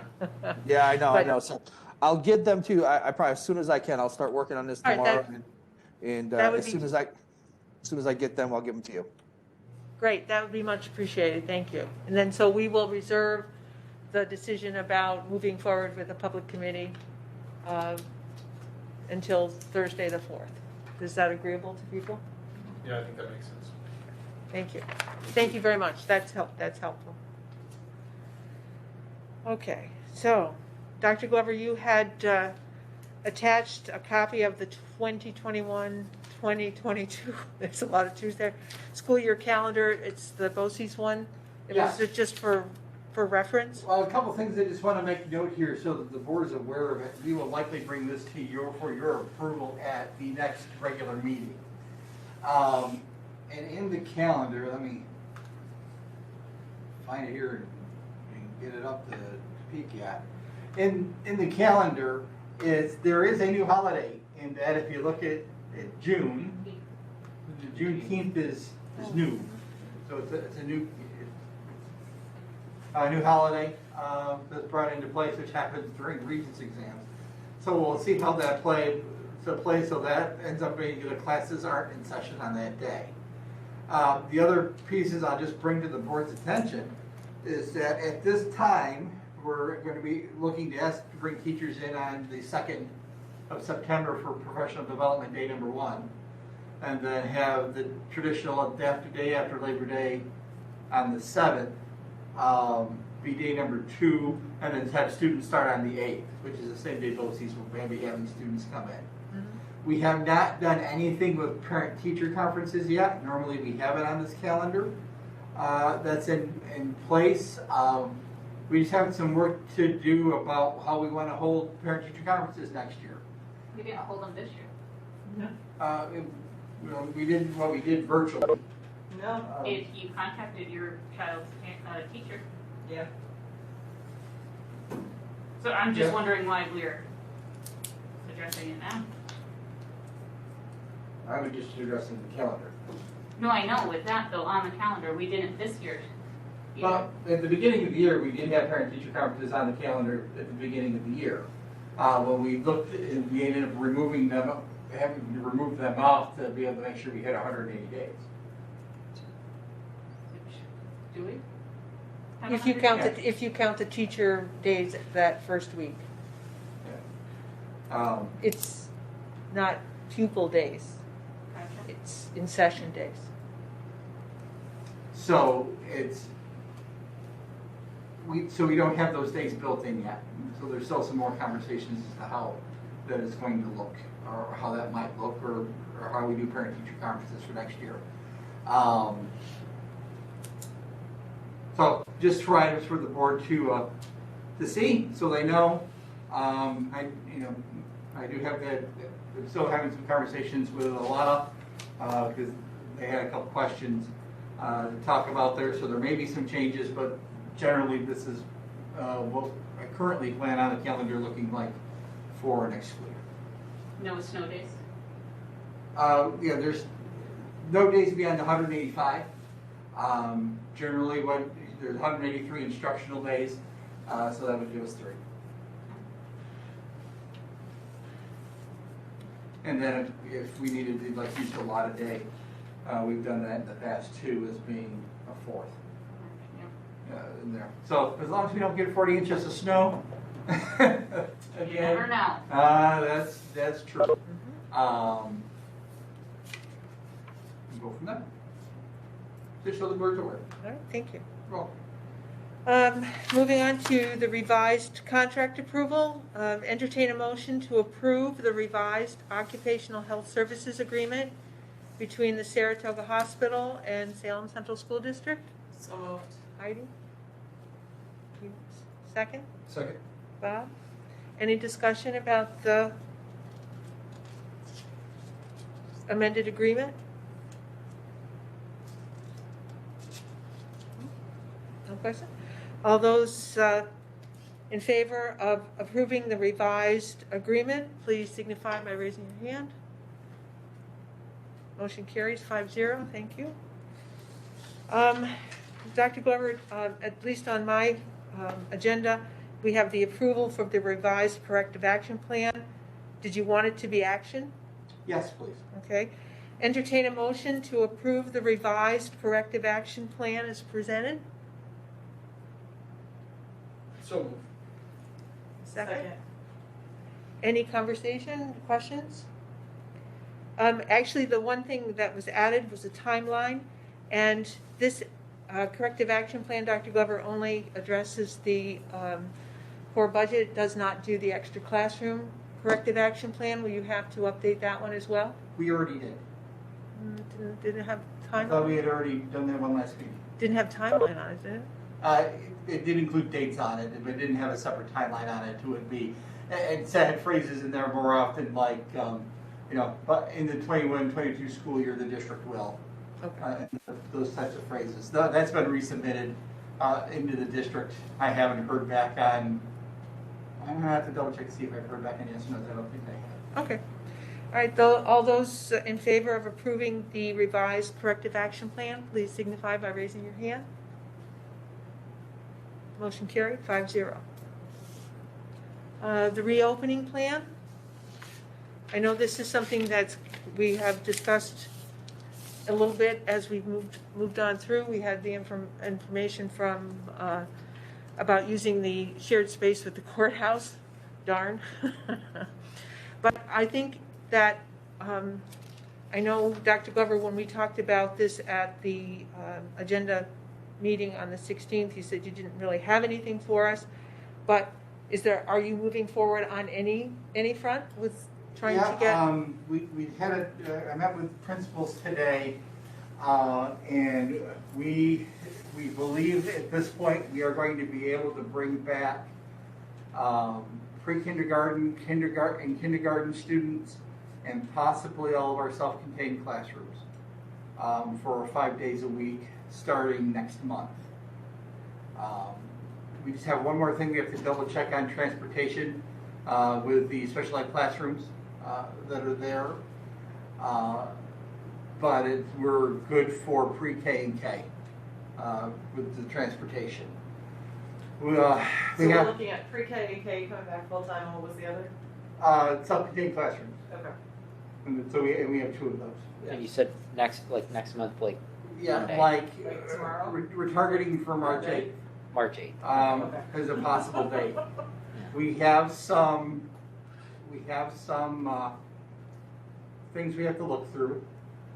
For the drivers, when we changed the workday of the drivers, it was moved the work days to 4 days a week plus some additional runs. So I think we're covered there adequately to increase the bus runs for the midday run for the pre-K and kindergarten folks. It's just how will our special education runs fit into that? And that's some pieces we still need to look at. For the aid picture, however, that's going to be a pretty substantial aid return for bringing those classrooms back. So we got a list of who we think that will impact, basically the folks who are working within those programs. But then remember, when we moved to 4 days, that shifted folks' time. So folks who are working part-time, who might have been working 27 hours over 5 days, we're now working like 26 and a half hours in 4 days. So we got more, so the hours didn't change a ton, but we got more in the day because we were working 4 and not 5 days. So there's some readjustments we have to look at to see how that's going to fit into there.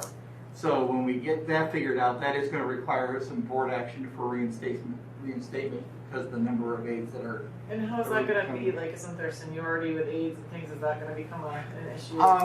There might be one seniority piece we have to look at, but generally when it's come to aides in classroom works, the district has had the ability to adjust aid schedule based on program. Okay.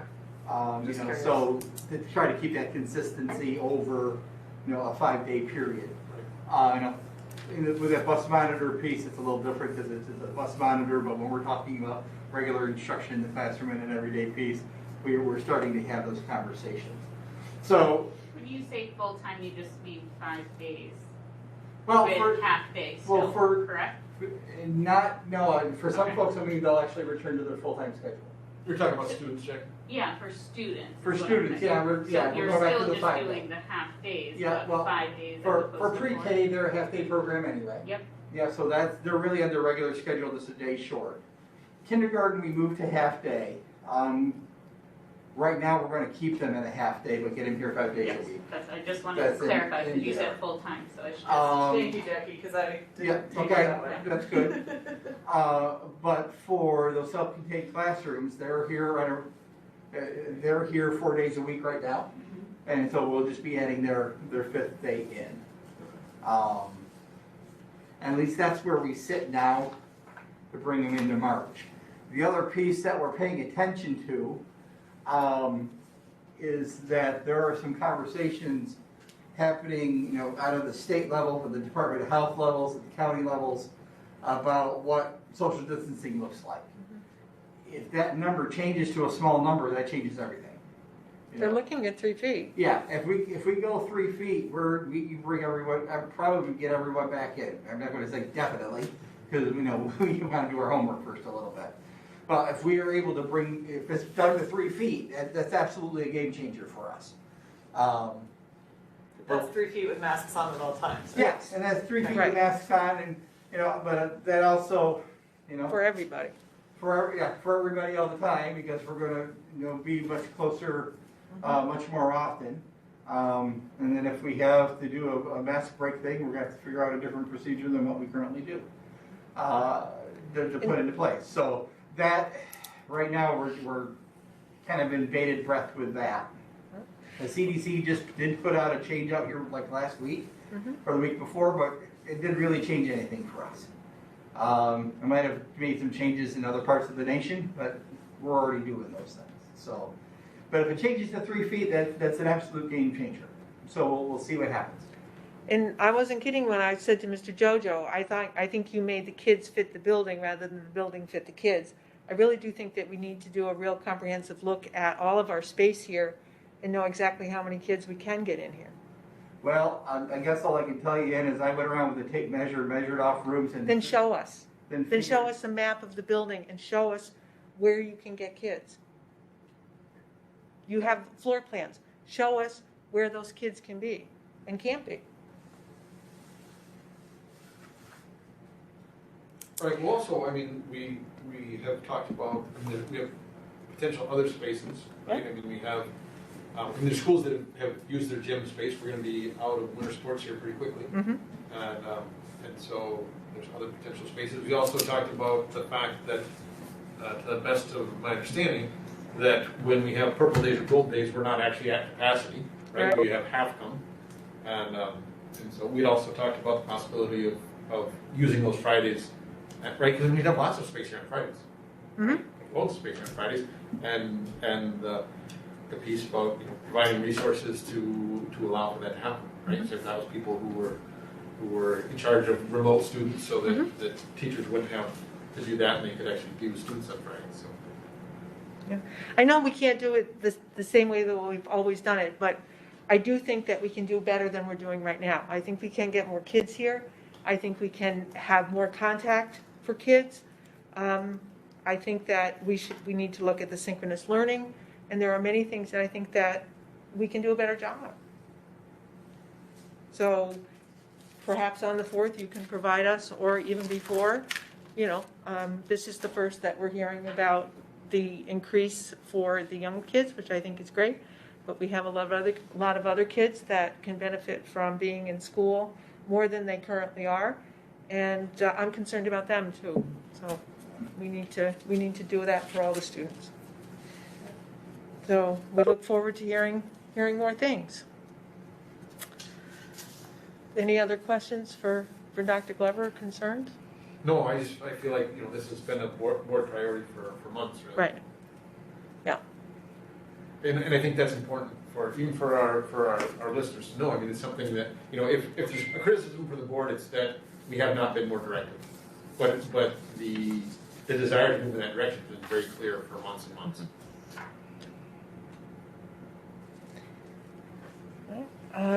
Moving on to business affairs, entertain a motion to approve the tuition rates for the 2020-2021 school year as set by New York State Education Department. They are estimated rates until the actual rates are available. They're listed in the agenda. So move. So, second. Any questions or concerns? Yeah, I guess I'm curious. I'd like to see that the recommendation is the estimates. I felt like when I looked at the agenda on Friday, the numbers were actually the NRT number, and then at some point they transitioned to the NRT estimate. And I think that's great. I mean, this is what that's been I hope we would follow New York State law and do that. I was a little bit confused, and I realized that we had, so I was thinking when we approved tuition last February, we did it for the 1920 school year, which actually hadn't been my recollection. And so that had been for last school year, but historically, when have we billed the BRSU? My understanding of that process is we worked with whatever our estimated numbers were in September, and then sent the initial billing out in September. And then when we got the finalized numbers in January, that's when we adjusted the bills and once this was officially set. So normally September is when those initial bills would go out. Because my understanding, But these are still estimates. right, these are still estimates, right? I mean, we won't actually know this number until next December, right? What, this is an estimate for what this year costs us. I feel like in the past, there had been a desire to give a number that wasn't gonna change. And so I'm wondering if that, any of that reconciliation had ever happened. And at this point, I guess as long as we're doing it the way we're supposed to moving forward, that's, so this year that didn't happen, no? We didn't, what did we build this year? This year, this is, right now, there is no tuition set billing for, that the board has approved. Well, there never has been, this year's no different than any other year. Yeah, no, so I have. Yes, no, this is different or it isn't different? I can't tell you, you'd have to ask Karen, because Karen handled, and my I understanding mean, is. the board hasn't done anything different than this year. We, No. every No. February for the past. Right, and all I've done is tried to match is what we had, but I haven't seen anything that said, you know, here's the official rate. So before Rich got here, I'd asked Linda to search for me, and she printed off, and these were the rates that were available. So we have, at least have a tuition rate to charge the BRSU. Right, these come out every December, right? So every December, the NRT and NRT estimates come out. And then, and I think we've done it wrong in the past. I think that what we're doing tonight, I think is right, that we'll give them an estimate, but we won't know actually what this year cost until next December. And then that should be reconciled with any tuition pairs. So rather than the reconciliation happening within the current school year. I don't think you can, because we won't know what this year costs us until next December, when we won't know what our tuition should be for this year until next December. And so I think they pay the estimate, and the estimate is based off of our budget. The NRT estimate is based off our budget. The NRT is based off what we actually spent. So the estimate always runs a little bit high. Who's that going? Hey, Rachel, can you mute yourself? So, It's not letting me. did the bill go out? We have not billed yet, to my understanding, no. Once we have these rates, we'll be sending the bill out to BRSU.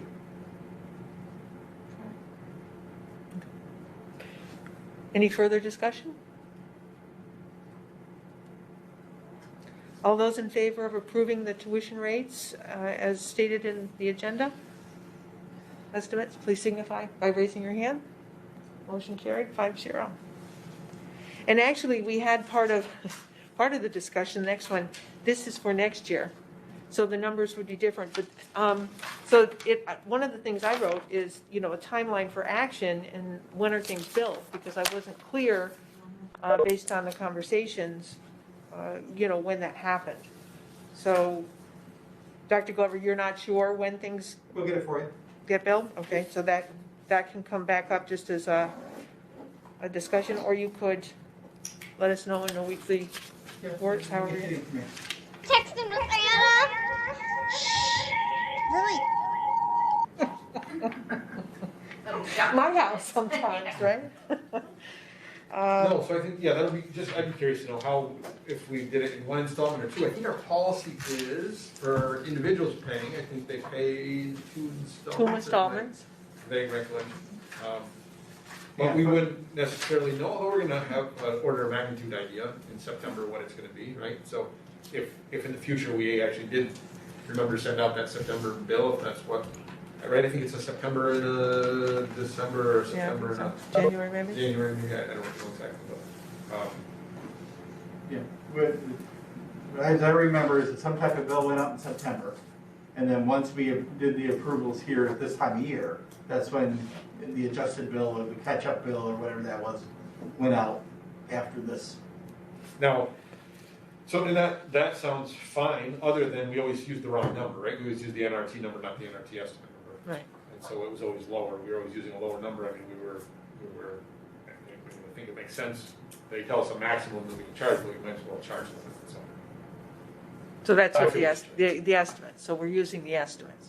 So if we move forward from this point using the estimates, then we'll be on track with how they're asking us to do this annually. Right, so they're telling us we shouldn't go above the estimate. Okay. Now, we can go below the estimate, and I'll prepare everybody, I'll probably make the argument next year that on the elementary side, I think it's come down pretty nicely Mhm. this year, right? So the way it is right now is just because of where relative teacher salaries are and where relative student numbers are, that our 7 through 12 tuition went up a fair bit and our pre-K or our K through 6 tuition went down quite a bit.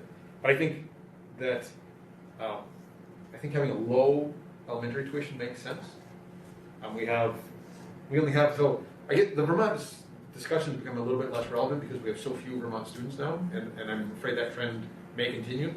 So I think we have 8 Vermont students currently. Yeah, it's 5, 7. Rich, do you happen to have that number? Not to put you on the spot. I have a lot of numbers floating through my head right now, but I think it's around 6 or 7 students. I think it's 7 at the most. That's the last number I saw. Right, so we were 25 just a couple We years have ago. 6 at the high school right now, just so you know 6 high school, okay. Yeah. Right, Yeah, so yeah, that's- when I got here, we had like 25, 27, something like that. It was generally, between 3 and 5 kids every year, except we had one group that had like 7. That was a big group.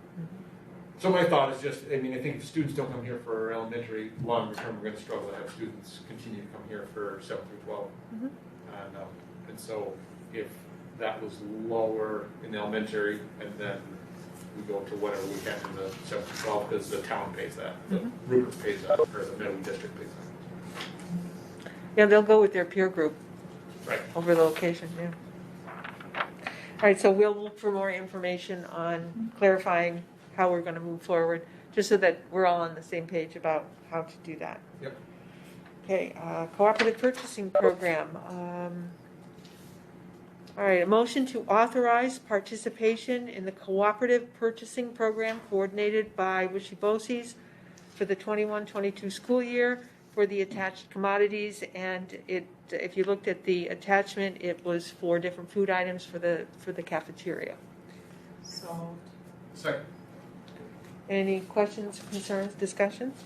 All those in favor of authorizing participation, please signify by raising your hand. Motion carried, 5-0. All right, moving on to our budget presentation and discussion. Okay, Mr. Lasek, you're on. All right. Good evening, everybody. First, thanks for the opportunity to be part of the team here at Salem. I really do appreciate it. The past couple of weeks have been pretty outstanding. Everybody's been very welcoming, and I've really enjoyed my time here. I've spent the past 10 working days really trying to wrap my head around the tax cap levy, the bond projects, and the budget. And I got to say, everybody's been very, very helpful in terms of the budget. I had some pretty solid numbers, very well organized from both of the principals and department heads. So thank you all very much for getting me that information in a short period of time. So the first thing we're going to go through, and I think that you should probably have this, I don't know how to put it on the screen if that's possible, but that's the capital project. And the sheet that was provided talks about when the payments are going to be made. So when you look at the sheet, you basically have a band interest line item, then you have the estimated debt service, building aid, that all comes down. But what it comes down to is our payment for next year.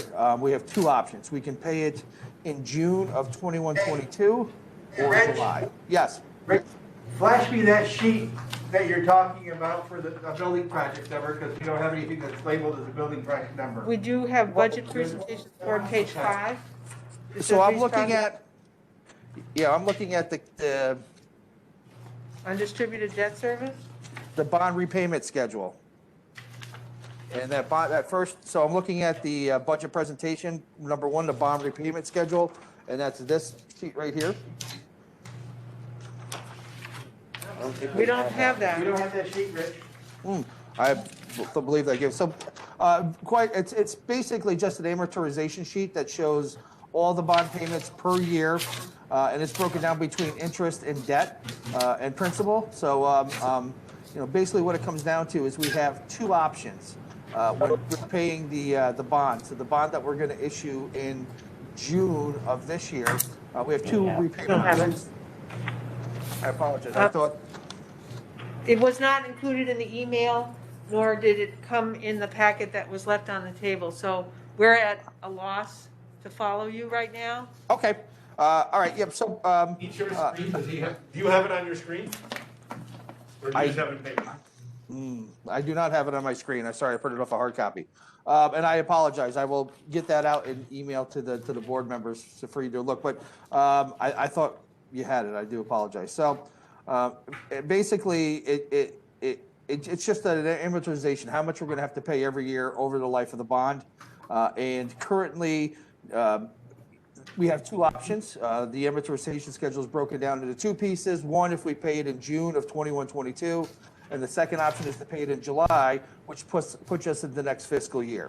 And it just has the different calculations. And that's actually going to be captured on the property tax cap, which you should have. So that piece of information is going to be captured in the property tax cap, sorry. So if we want to move along to the property tax cap, we've run the numbers. The first column is 2021, which people should be familiar with. And what we were able to do is run two different sets of numbers for the next year. The first set of numbers that you're going to see in that second column, 2021-22, shows what our property tax cap, let's see, there we go. So the first column shows what we did this current year, 2021. If we go to the year, the next two columns, there's two columns that are listed as 2021, 2022. After running the property tax cap numbers without making a bond payment. So if we don't make a bond payment in the fiscal year 21, 22, we end up with a negative 4.38%, which in dollar terms is somewhere around $250,000 we're going to lose in revenue, should we not pay the bond in this fiscal year. The next set of numbers we ran with making the bond payment. So if we make the bond payment in June of 21-22 at the end of the fiscal year, it brings our maximum allowable levy up to a positive 0.07%, which probably leaves us, with a budget request of the taxpayers flat. Any questions on that? Okay, so board, here's what we're looking at. The first part that he brings up is the bond. Now that bond is $1.2 million. You don't have that sheet. We don't have that We need information. to get it to you. Rich, if you have it, something that you can email it to me, email it, and I can pop it up. So that is debt that we are currently carrying in a bond project. Now, in your tax cap calculation, which is the sheet we have that is up and listed here on the board, it's this one. It's part of the work that goes into, figuring out your tax cap has to do with your capital projects and what expenses you end up having to put into there. And those end up becoming exemptions off of what we could claim. If we were to run the tax cap formulation and not have a capital expenditure to pay off debt. Past few years we've had them, we've lost some of that aid as we've paid some things off. So if we can include those funds in, that will impact our tax cap actually to our favor, because that gives us a greater ability to be able to tax. So as you'll see at the bottom here, we don't really have any ability to tax. If we don't pay off that amount, it greatly changes what we're going to have in our construction costs. And with that change in our construction costs, that is going to limit to what we can get for our tax levy. So when we look at the chart here, I'm just going to make it a little bigger. So when we look at our chart here, the very first chart is the current school year. I believe this year we went out at 1.95%, if I remember right, because we traditionally try to keep it under 2% when we build our budgets in, and then once we get to what the actual revenue is going to look like in August, when we have an idea of what our fund balance numbers are going to be, and we can actually kind of finalize where our revenue is going to land, then the board makes a decision on, are we going to keep that tax levy amount or are we going to lower it? Because when we go to the voters, we tell the voters, this is the maximum amount we are going to tax you percentage-wise in order to make this budget work. We cannot go above that number. But we can go below it, and we have. And a couple, over the past few years, where we get there and we say, we think we're gonna need the 2%, and then we get there and we have like an aid windfall, or we didn't have an expenditure we thought we had, and so we have a greater fund balance at the end than we normally would have had. And so we go, okay, so we're gonna go at 0%, and we don't raise, make a larger levy request from taxpayers. So this is where we were last year. If we were not to pay off that bond payment and just run normal, keep that $1.2 million from all the kind of excess that we have as part of the fund balance that we currently have, and use that for something different wherever it is, this is what our tax cap levy limit is. It is negative, it's a negative number, and it's the first time we've run into it here.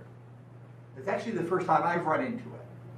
Our number for our number overall in the tax cap really falls to here as our growth factor is only 1%. 1% on our tax levy is right around $53,000. It's somewhere in the 50 to 55. So I'm just kind of spitballing a little bit at 53. So when we don't have anything that we can carry over, and you can see how the rest of those numbers work out, which means we actually have to lower our levy amount for this year, which means that we are not going to be able to increase revenue on the tax levy this year. Why would you even consider not making the payment? I mean, it's, why would we go zero there? Right. Well, we bring it's a board decision. Yeah. And we just want the board to understand where it sets before we just come forward with it. When is the bond payment due? When's the bond payment due? That's the one that's due by the end of June? Yes, the end of June. You're muted. No, I'm sorry. So we're going to issue the bond this coming June, by the end of this coming June. And then the bond payment, we have two options. We can make their first payment in June of 21-22, which would mean it would hit this fiscal year, and that's that third column that you're seeing, or we can hold it off till July to hit the following fiscal year, and then you'll see the minus 4.38% number. June 2022. So it's not June. until June 21, 22. Yeah. No, it's this No, school. it's this 22. school year, so It's this fiscal June, year. June of This 2021. Oh, June of 2021. Yeah, that's So when a it's couple due. months from now. Yep. So if you put At that. the same time that the bond is. So the Right. middle one is July? So the middle one is we do the payment next school year, and then we lose money on the levy. The second column, or that last column on there, is if we make that payment in June, then you can see there, it's still not a rosy picture. It's only 0.07% on a levy we can get to, and that number is still like minus $85. I apologize, but so this last column is June 21-22. That's this June, not June 2022. Right, we're talking. Right, yes. June June of 2021. 2021. And then, but the middle column is if we wait until 22. So, Yeah, fiscal year 22, so it'd be So- 21, You have to make it in 22 July. school year. Like a payment in July of 2020. Because July starts next school I'm year. confused. That's what I really am as well.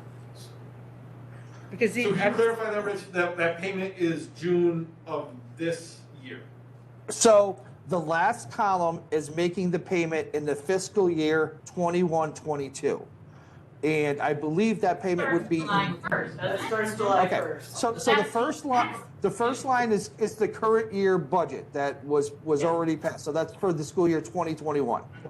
The Right. second line is if we go through the next fiscal year, 21-22, without making a bond payment. So we will not make a bond payment from July 2021 to June of 2022.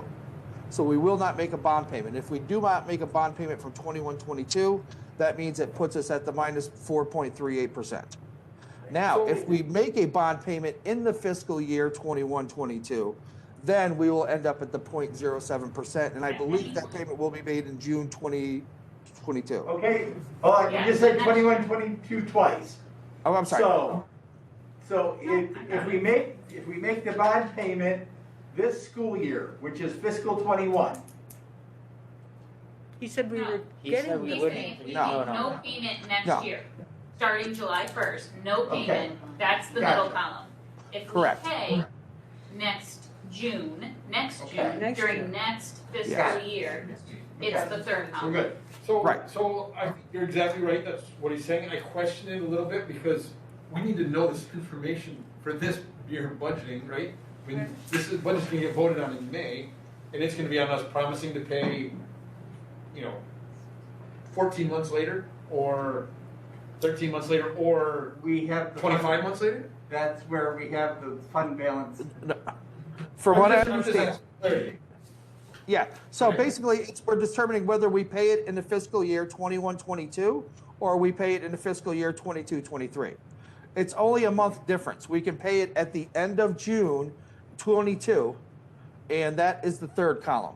Or we wait till the beginning of July 22, and we pay it in the following fiscal year. Does that make sense? Yes.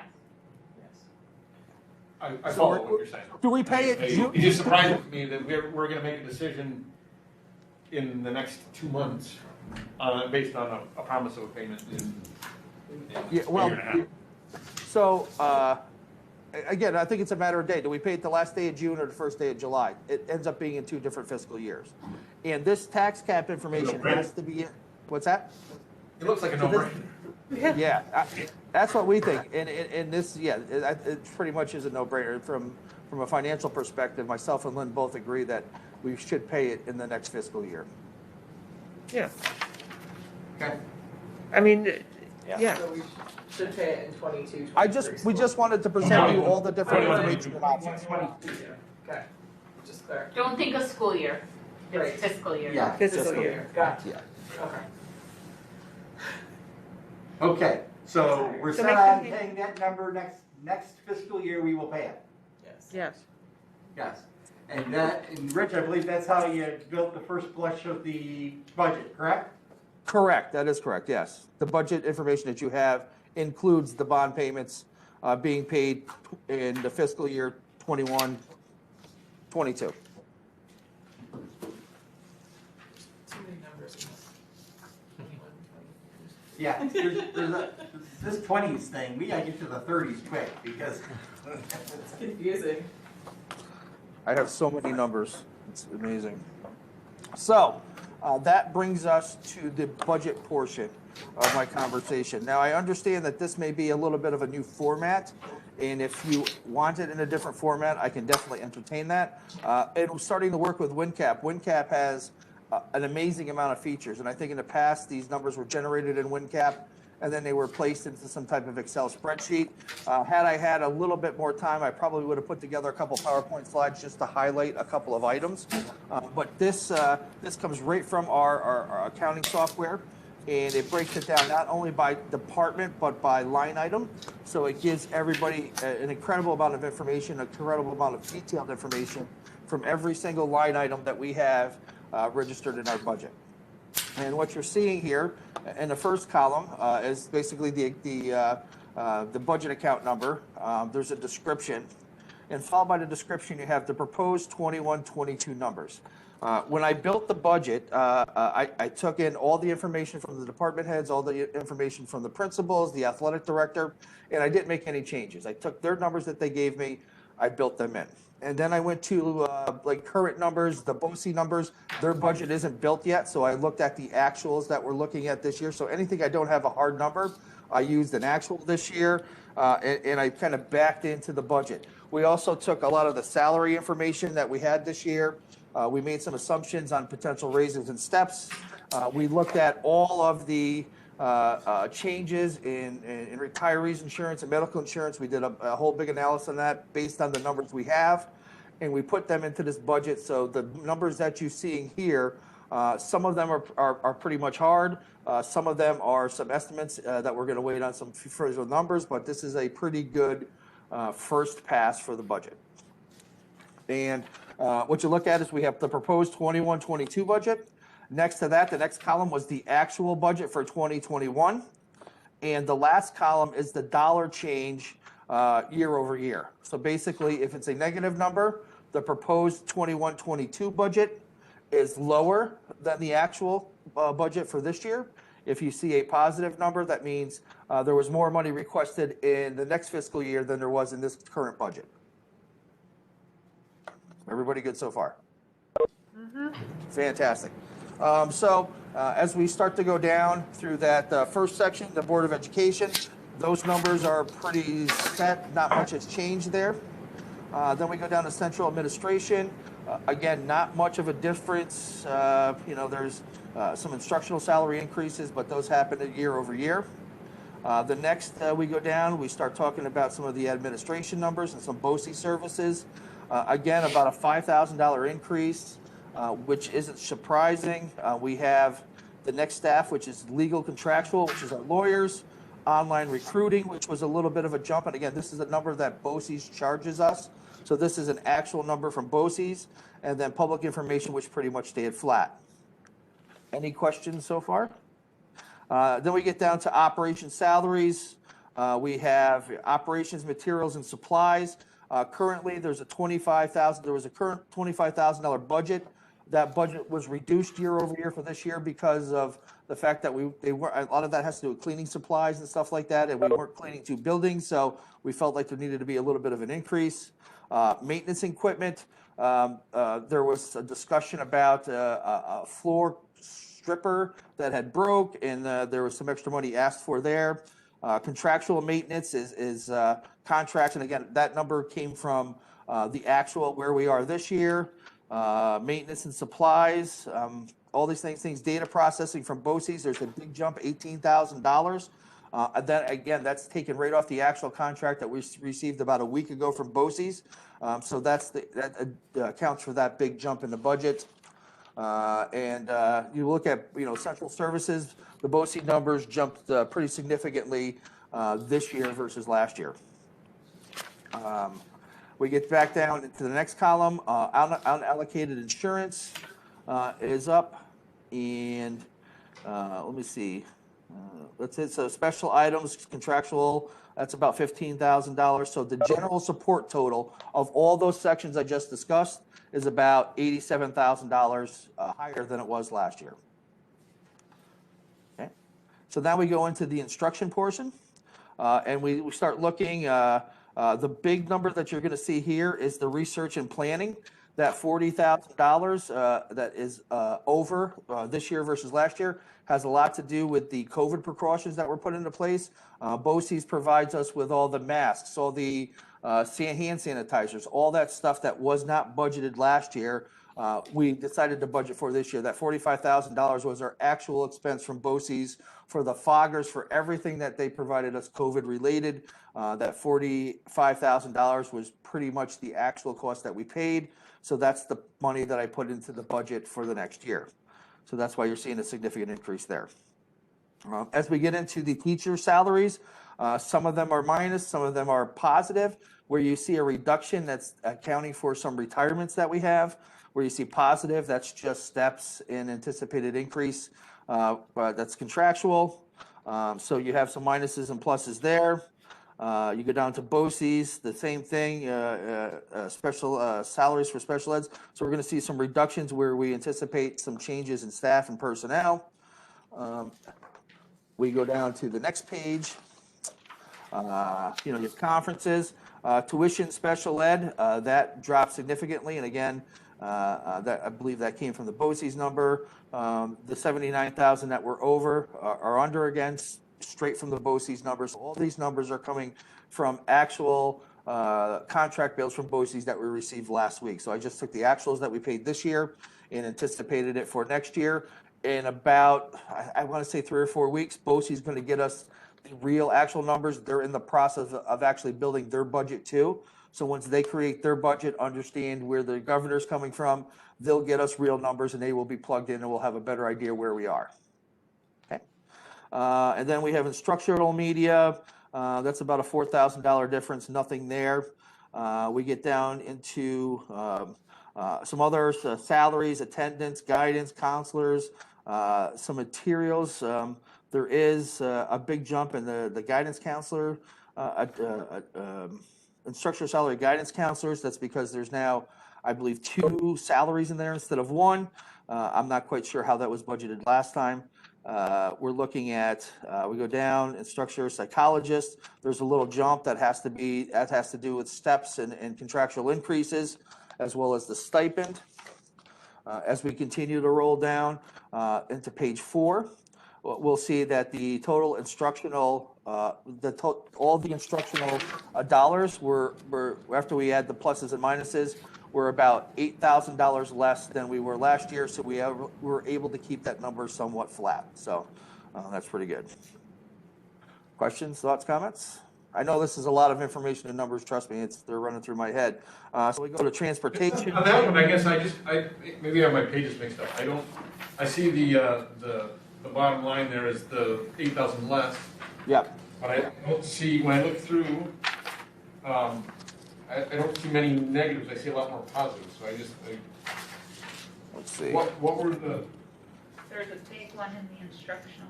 Yeah, on page 3, minus 187. The teaching subtotal. Yeah, if you go up to instruction, the teaching subtotal is minus 187,300. So that's the big minus. Can I see that? That's on the top of page 3? Yes, yes. Okay, yep. Perfect. All right, are we okay? If you want me to slow down, please tell me. I'm happy to do that.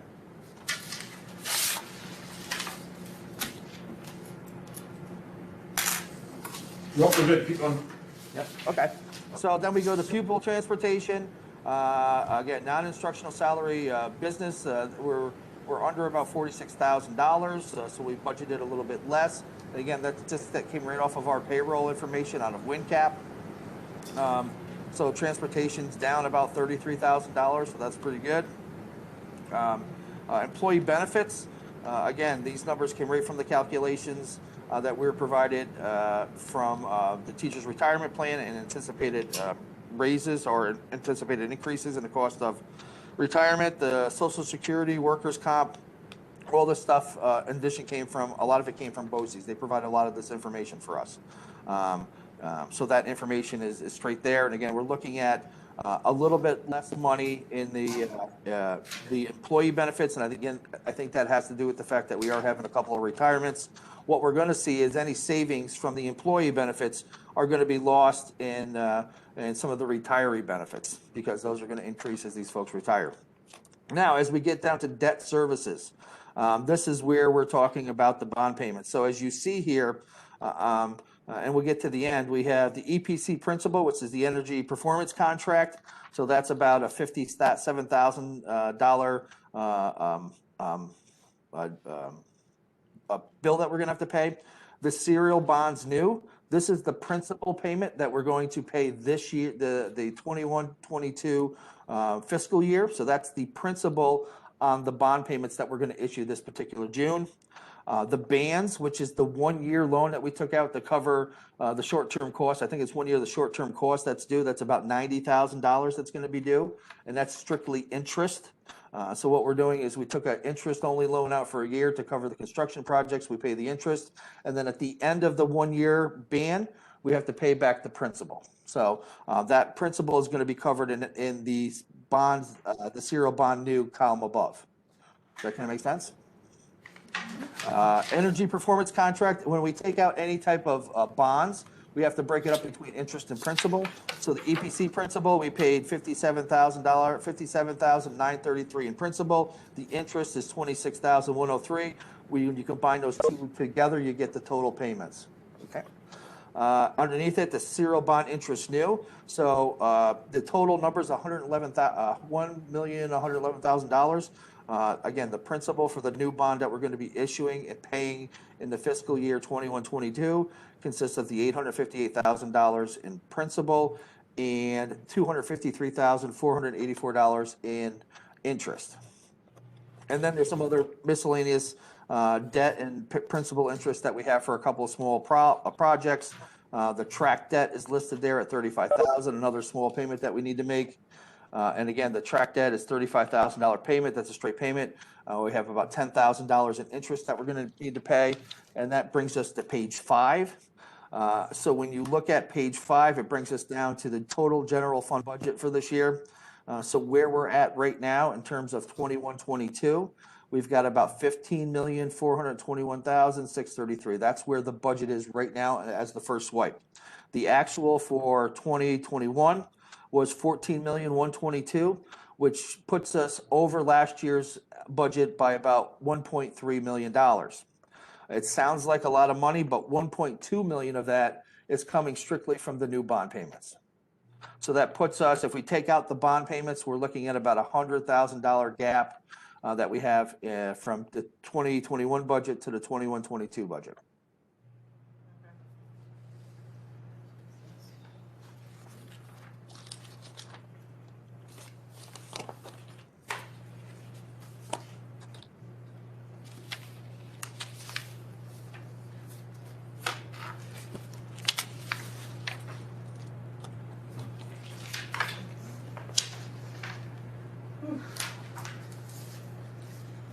So board, here's first, kind of first flush, the first run with that, with that payment in there, and you can see it runs us right at 100,000. The part of this that is, well, what we're really rating on is the revenue side. And we've had the state aid information that's there, and it's really that, to me, and again, Rich, anytime, is the $501,000 that they're counting on from the federal stimulus money.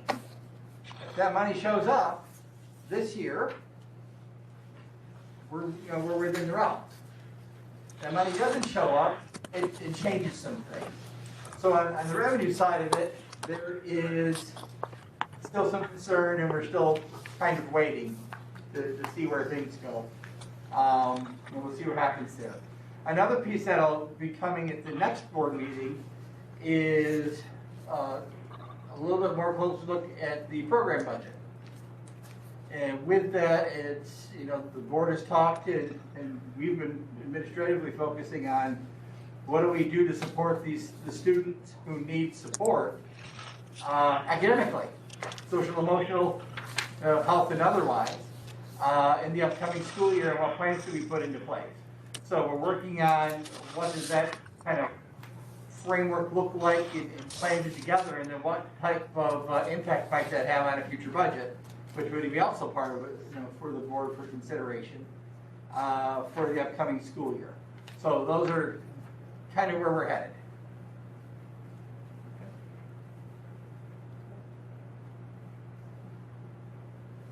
I don't know if this is the time or the place to bring this up, but in the line for general support for the Board of Ed, we had done our district clerk at the $2,400. That was a stipend for 6 months. So that really was not a reflection of the entire amount. So that. Right. This is a perfect time to bring that up. Thank you. And I'll make that adjustment in the budget tomorrow. And I'll anticipate $4,800 for the entire school year.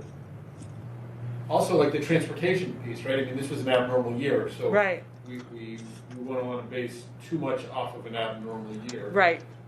In anticipated reductions. I don't think there necessarily will be that reduction. Agreed. And this is something that we just got this afternoon, so it does take a little bit of time to adjust. You're thinking. But I would commend your transparency. This is good. Yeah. No, this is very good. I Thank you. like this format. Yeah. And again, I've been working, I don't want to make excuses, but it's been a busy 2 weeks for me because putting together this information. So it is a first pass. I've dug into quite a few of the numbers. And if you have any questions over the next week as you start looking through this a little bit and something strikes you as odd, please feel free to shoot me an email or give me a call and reach out to me, and I can get you answers that you're looking for. Or that way we can share them at the next meeting with everyone. So I'm sure I know this is a ton of information to digest, over one night, more or less several. So as you start to dig into this, and if you have questions, please feel free. And if you have any feedback on the format, please let me know. I'm trying to, in the past, I guess you just got kind of the big numbers, and I wanted to give you line by line detailed information so you knew exactly where we're spending all the dollars for the school budget. I like it. No, I appreciate it. Thank you very much. Can we make sure we get all this electronically? Yes. That was this afternoon. All This afternoon. Yeah. Except for the tax, What he no, had the originally. first one, The the bond amortization. payment, we didn't see that one. That was there. No, it wasn't. No, he Yes, the said comment Yeah. is there, that yes. he. I'll make- Right, we didn't. I'll make sure I get that to everyone. Okay, thanks.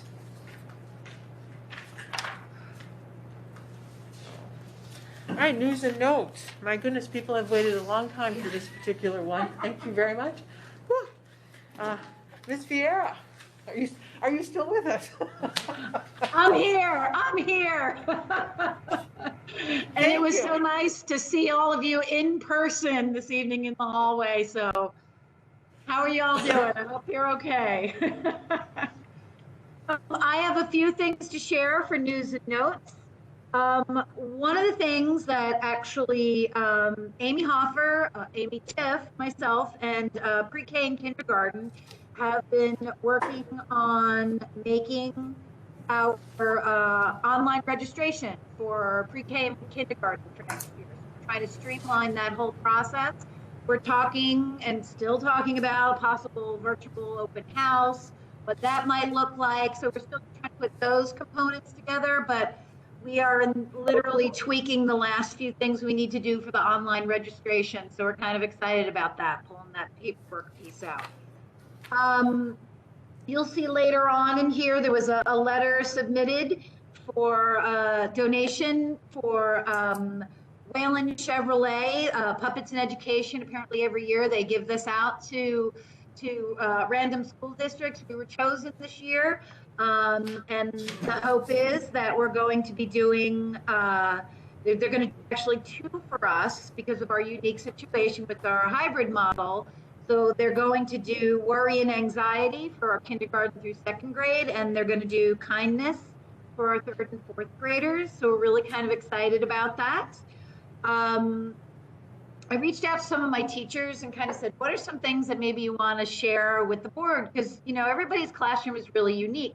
And I've been doing a lot of observations, and I have to say, I've been seeing a lot of writing, which as educators, I think so many of us, the writing aspect is always the hardest to teach.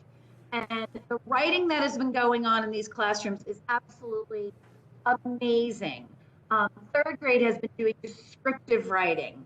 4th grade, they've been writing their own fables.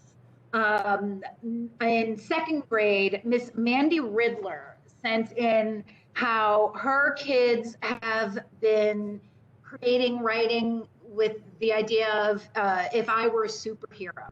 So they had to like list their strengths, their weaknesses, you know, what they would wear, what their superpowers would be.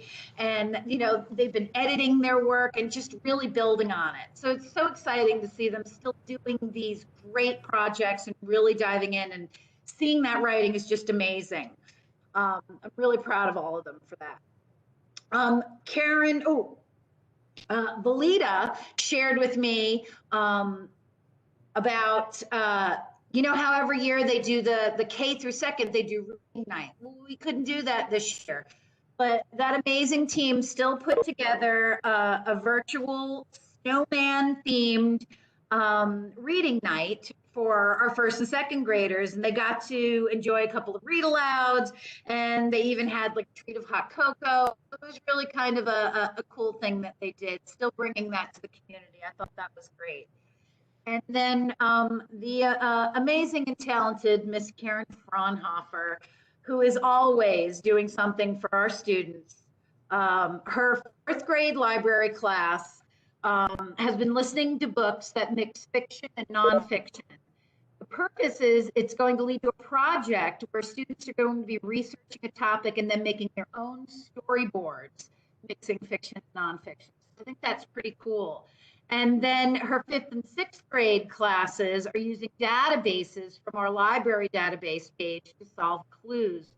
the clues give information, they unlock toolboxes, and basically they're going to discover the answers to these mysteries. And she's just really getting them in there, doing reading, interactive, and just keeping their minds going and doing some really creative stuff with them. Outside of the fact that every day I see her pushing her cart around to all the classrooms, making sure books are getting checked out, and kids are still getting books in hands, and she's really just doing an amazing job with that all we've tasked her with this year. So she gets a really big shout out from me this week. So that's my news notes for right now. And does anybody have any questions? Thank you. Thank you. Thank you.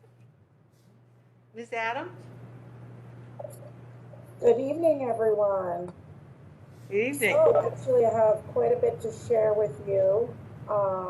It's been a busy last few weeks. First and foremost, I know we've had many conversations about athletics, and so excited that we have finally, gotten our opportunity for our athletes. And so we have our winter sports competitions are starting next week, and I just wanted to give a big shout out and thank you to not only the Board of Education for supporting athletics, but also Mr. Zarzicki, our coaches. We literally got final guidance on February 11th. As you know, then we met and had our special board meeting, and 2 days later we were already starting to work on a combination of the off-season workouts until we got all our clearances in from our athletes, and we had everything in record time. Thank you to the players and the parents and our physicians, all our medical providers. It was just really a great collective effort, along with our facilities crew, of course, because our gym was not in use last week.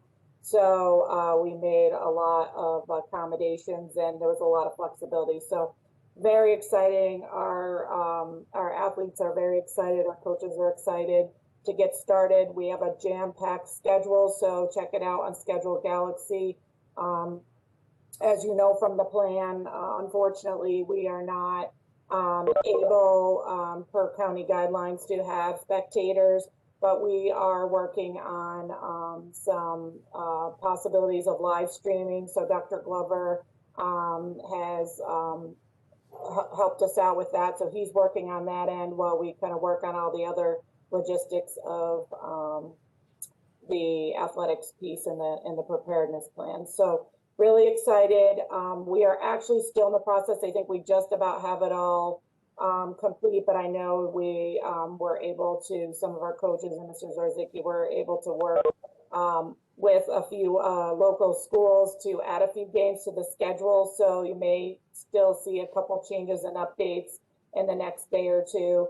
And then really next week we need to get to work and on fall 2. That's right around the corner. So you will definitely be hearing more information about that. And I think a little later on the agenda, we have a little more targeted conversation, but just really excited about our winter competitions, and really wish our athletes the best of luck. Chess Club. So I'm not sure if you were able to see, we had some recent news coverage from News 10. Mr. DeSoto volunteered to advise a chess club this year with students, and originally it was planned to be 100% virtual, but then when we were able to add in some of those after school activities, it's a combination of in-person and virtual. So whether or not students are on their in-person day, they can participate, as well as in their virtual competitions. Not off the top of my head, I forgot the program and the application that they're using, but they're able to compete with other students, and it's just really a great thing. And we have a nice group that's participating, and we put that together very quickly and had a lot of interest. Math meets, we've completed 3 math meets so far. We have 2 left, and it's always great after the math meets. Mr. Fraunhofer always presents to the entire staff and faculty, one of the questions to kind of test this all out. So that's been quite fun for us as well. Mock trial, we continue to work on this year's case. I'm not sure at the last update we knew this, but unfortunately, I think regional competition this year is not going to be possible. But Mrs. Perkins and our consultant lawyer who works with us, our retired lawyer, Edward Ponticaloni, he's agreed to stay on. And so we're working with the club this year and just kind of working on our skills. And so they're still continuing to prepare the case. And they're going to have some internal competitions just to keep sharpening their skills for next year. So, thank you to everybody involved in that as well. FFA, we had 2 students, Joshua Harrington and Ethan Hicklin, who competed in virtual FFA leadership development events at the district level. And we are waiting to learn if they are qualifying for the next phase, which are sub-states coming up in March. So I'll keep you posted on that. We had 10 FFA members who participated in virtual leadership workshops on Friday the 5th. So really FFA is very active, and before the break they planned Spirit Week. So I'm sure some of you might have heard about that. It was great. The FFA invited the elementary to participate. So as a district, we had a lot going on, a lot of spirit.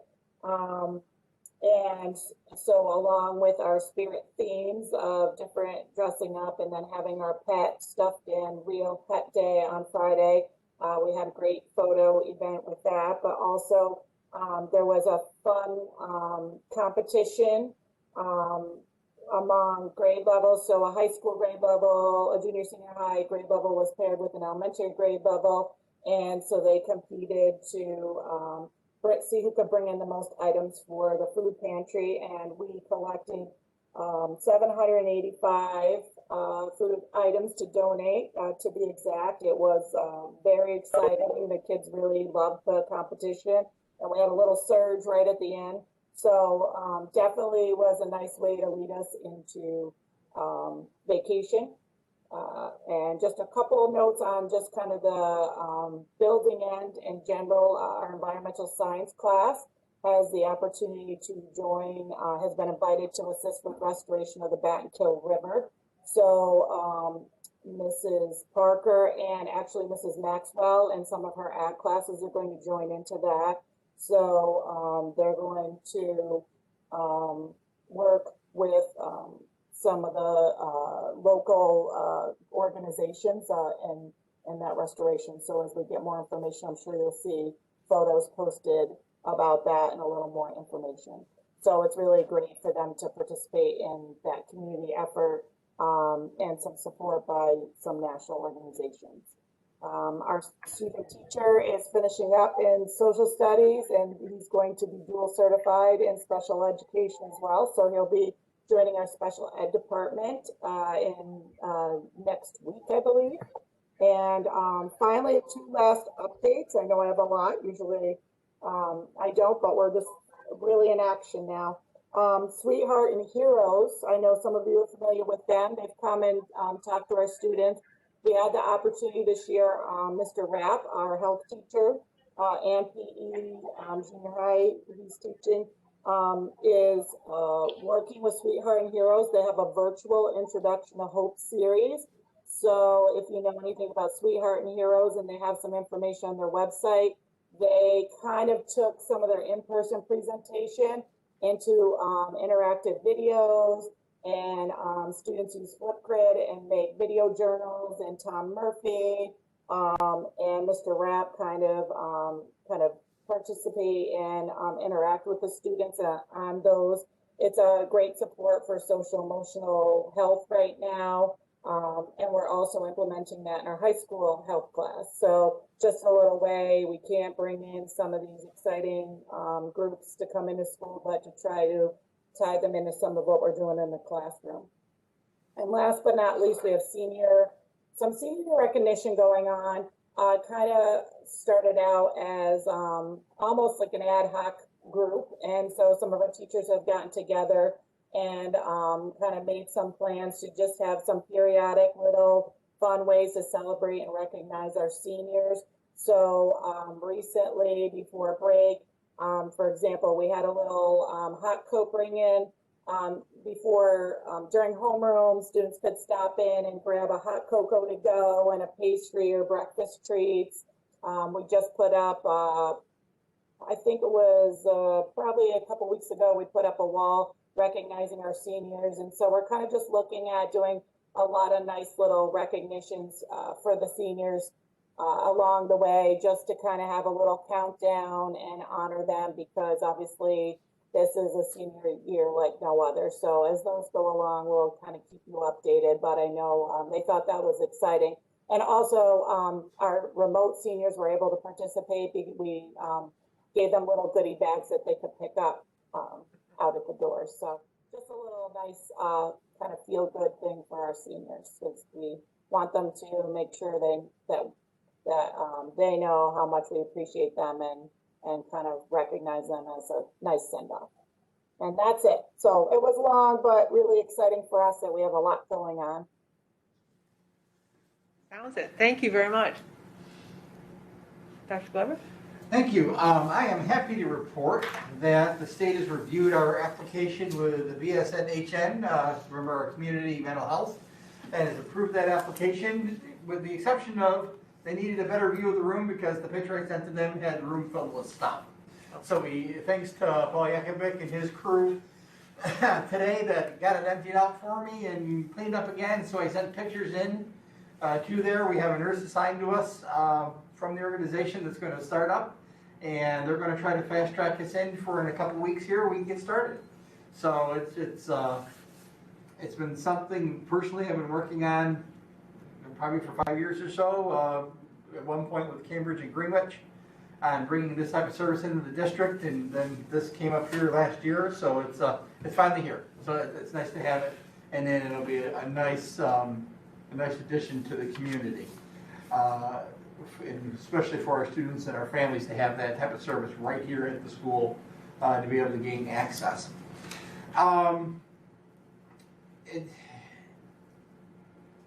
We are at the end of February, so Lynn is now going to be transitioning with us a little bit out of the interim mode and into more of the mentor mode.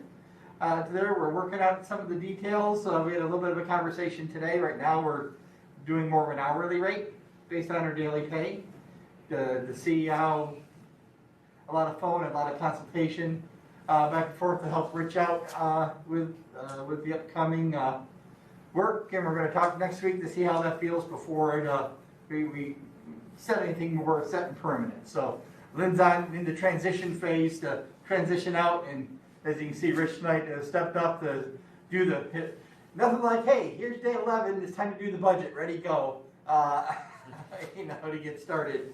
But, it's sometimes jumping right into the water is the best way to get swimming, so to speak. This week, Friday, I will be with the regional superintendents virtually on the Nice Kasabi Day. So I'll be meeting virtually with some of our elected officials and other parts of the government in Albany to talk about the budget and our legislative priorities, which are on the website for the meeting tonight for your review. And see where things are going with the budget and how things are happening in Albany. It's a little earlier this year than normal, but that's because of COVID. Normally it's the first week of March, but they bumped it up this year. Along the testing line, we've gotten word that testing is going to be on this year. Last year, 338 assessments, if you remember, were basically canceled. We got the waiver from those. The Biden administration has said, no, we need to test kids and we need to know where they are. Yep. They are accepting waivers, but they said nothing along the lines of blanket. So we'll see what that means for New York. We'll see what that means for us. for 3 through 8, and we'll also see what it means for Regents exams. Because I believe it's the math, I think it's Algebra 1 and ELA 11 are both accountability exams for the federal government.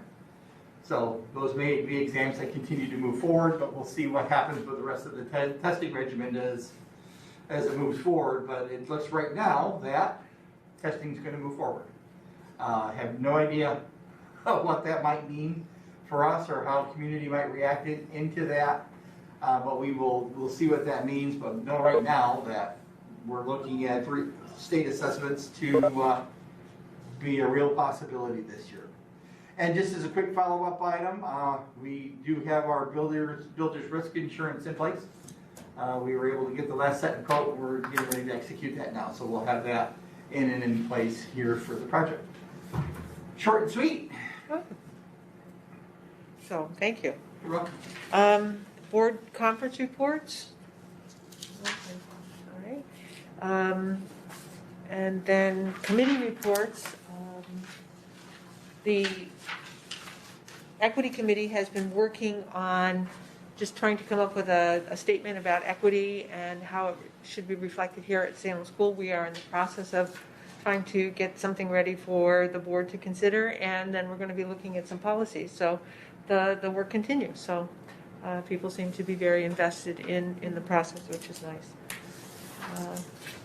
No policy committee because we used the date to have our special meeting. Bob and Dan, did you have anything to report from the communications? No, we didn't get to meet.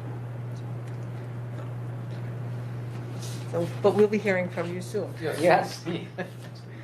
Okay, moving on to personnel.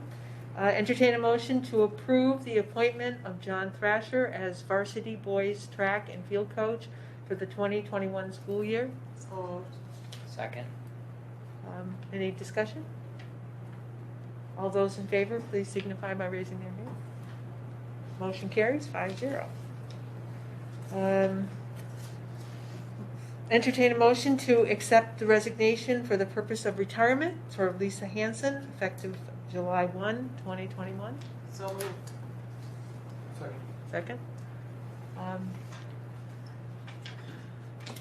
We sure it's a great gig. So all those in favor, please signify by raise their hand. Thank you. Motion passed 5-0. Thank you, Lisa, for all the service. How long has Lisa been here at Salem? I want to say it's near 30. I'd have to look at the exact number, but a very long time, very much foundation of this department group.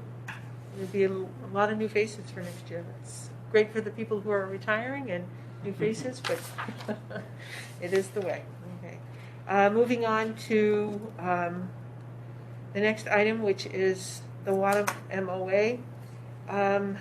But before I entertain a motion for that, we did not receive a copy of this until we received an email at 3:16 this afternoon. Does anybody here feel that they haven't had enough time? I haven't read it. Okay. I So had meetings after school and then I no, got home and came I here. I completely understand. When I looked at for it, it wasn't on this morning. It didn't show up until then. And, you know, Dr. Glover, you shared the calendar for next year so that we would be aware. And the MOA had to be created before today. So why didn't we see a copy of it, even if it's in its draft form, until 3:15 on the day of the meeting that you're asking us to approve it? It's legally binding what we do. And it's important that we see that information so that if we have questions, we have an opportunity to ask them. I'm not comfortable acting on this. And it's not that the MOA is, you know, not necessary. It's just I'm objecting to the fact that we got it so late in the day. And it has to, it's bleeding out of me, the frustration with this meeting, because everything we got was late.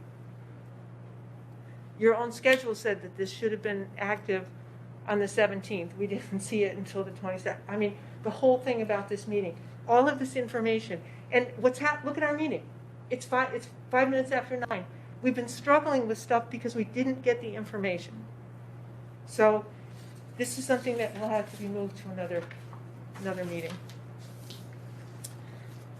We have, any questions about the Wasia MOA? We did have an opportunity to look at that. Entertain a motion to approve the MOA between the Salem Central School District and the Washington Academy Servants Employees Association. It does have to do with additional time for COVID cleaning. So moved. Second. Any discussion? Dr. Glover, I just wanted to ask, if somebody's hours come up over 40 in a week, does that indicate time and a half It as would well? go to revert time and a half at their regular pay. Okay, good. All right. Any further discussion? All those in favor, please signify by raising your hand. Motion carried, 5-0. All right, moving on to varsity baseball coach. Entertain a motion to approve the appointment of Tyler Clark as varsity baseball coach for the 2021 school year. So moved. Second. Any discussion? All those in favor, please signify by raising their hand. Motion carried, 5-0. Moving on to the appointment of scorekeepers, scoreboard, shot clock, and filming. Entertain a motion to approve the appointment of the following. For boys basketball, scorebook, Chris Eastman. Scoreboard, Shane Armstrong. Shot clock operator, Jeremy Harrington. Filming, Andrea Harrington. For girls basketball, scorebook, Grace McKeegan. Scoreboard, Shane Armstrong. Shot clock operator, Stacy Rich. Filming, Karen Fraunhofer. And for wrestling, scorebook, Andrea Carey and Tori Carey. Scoreboard, Shane Armstrong. Filming, Lori Fraunhofer. So moved. Second. Any discussion? Dr. Glover, you do make a note on the agenda that filming is a non-paid position. The scorebook is also non-paid? It's just the clocks that are paid positions? Clocks and the scoreboard is not a paid, no, that's not all. Okay, thank you. Any other further discussion? All those in favor, please signify by aye by raising their hand. Motion carries 5-0. All right, moving on to new business. As Ms. Adams referred to, with the fall 2 and spring sports plans for discussion. Ms. Adams, you want to speak to that?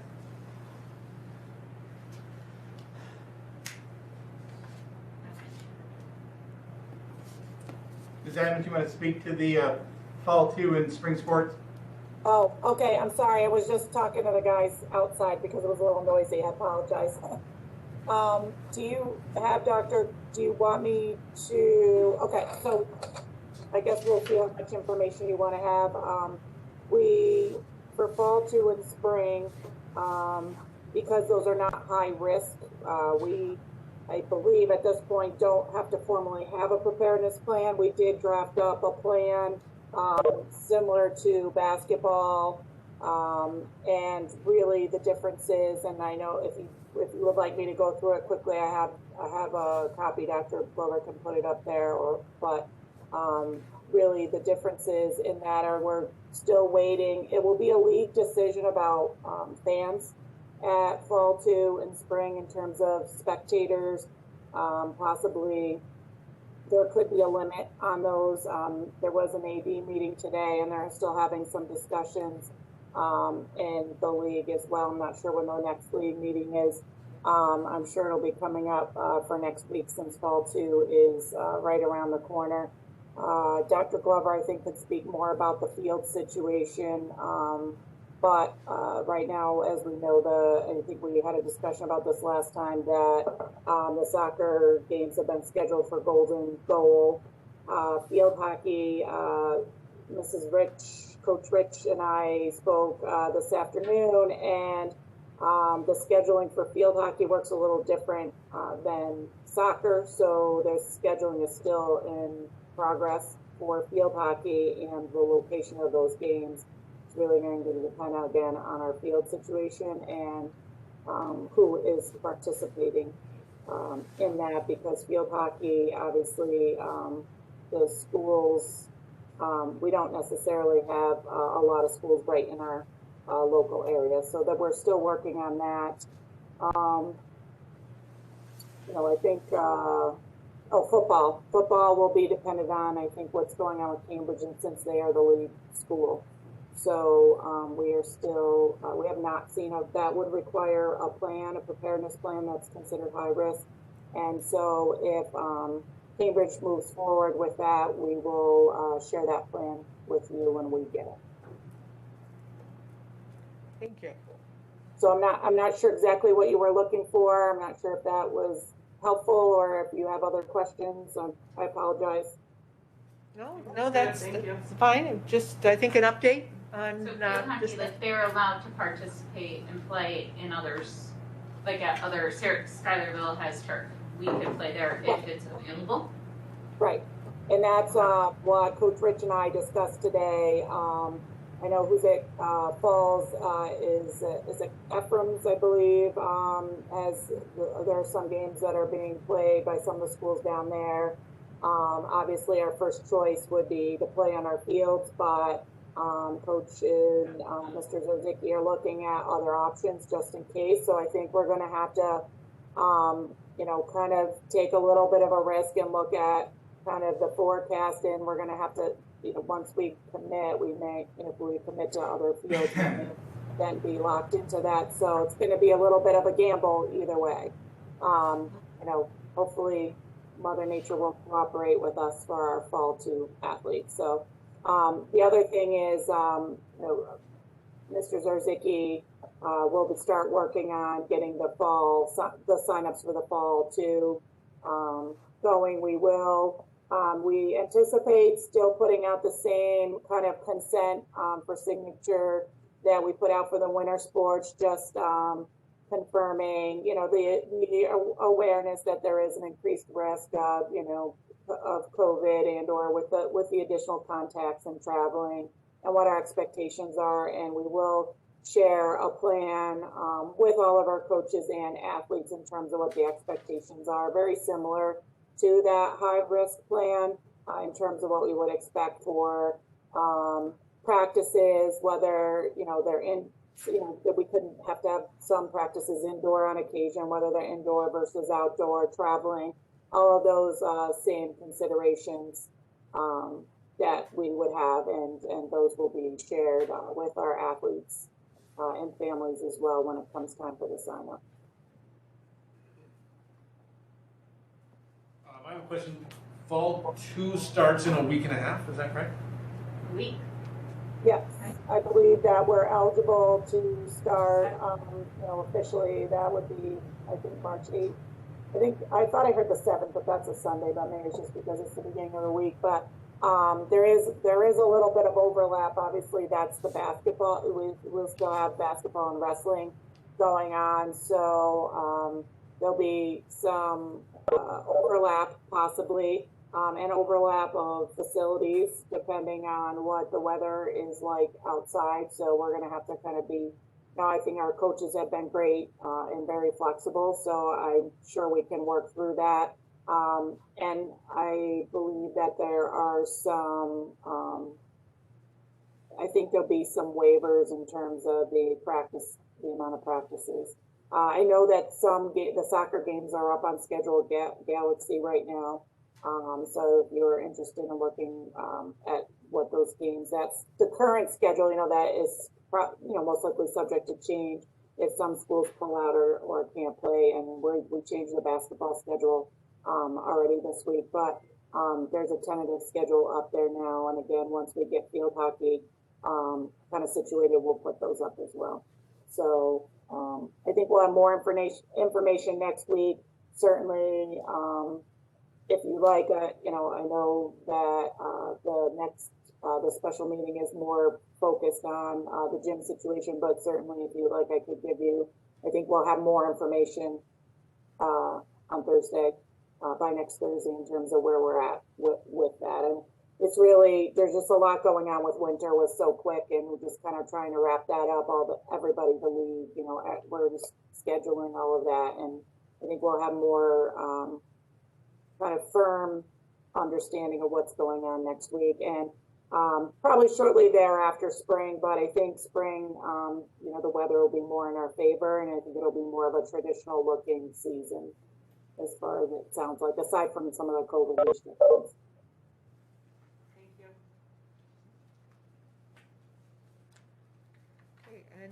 Okay, and Ms. Adams, is Cambridge going ahead with their football? Did I understand you correctly? We're still waiting to hear from them about football? It's my understanding that's uncertain, correct, Dr. Glover? I haven't heard anything either way at this point. Right. So because that's similar to, say, a wrestling and basketball plan where their medical director has to approve their plan.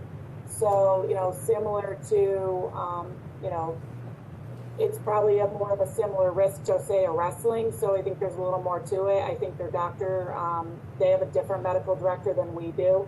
And there was some doubt whether or not their athletes were going to participate in wrestling. So we have not heard. I know Mr. Zorzicki is either reached out or is planning to, you know, have a conversation with their AD to see if they have a plan, and so that, you know, in the process of, you know, having us take a look at that too.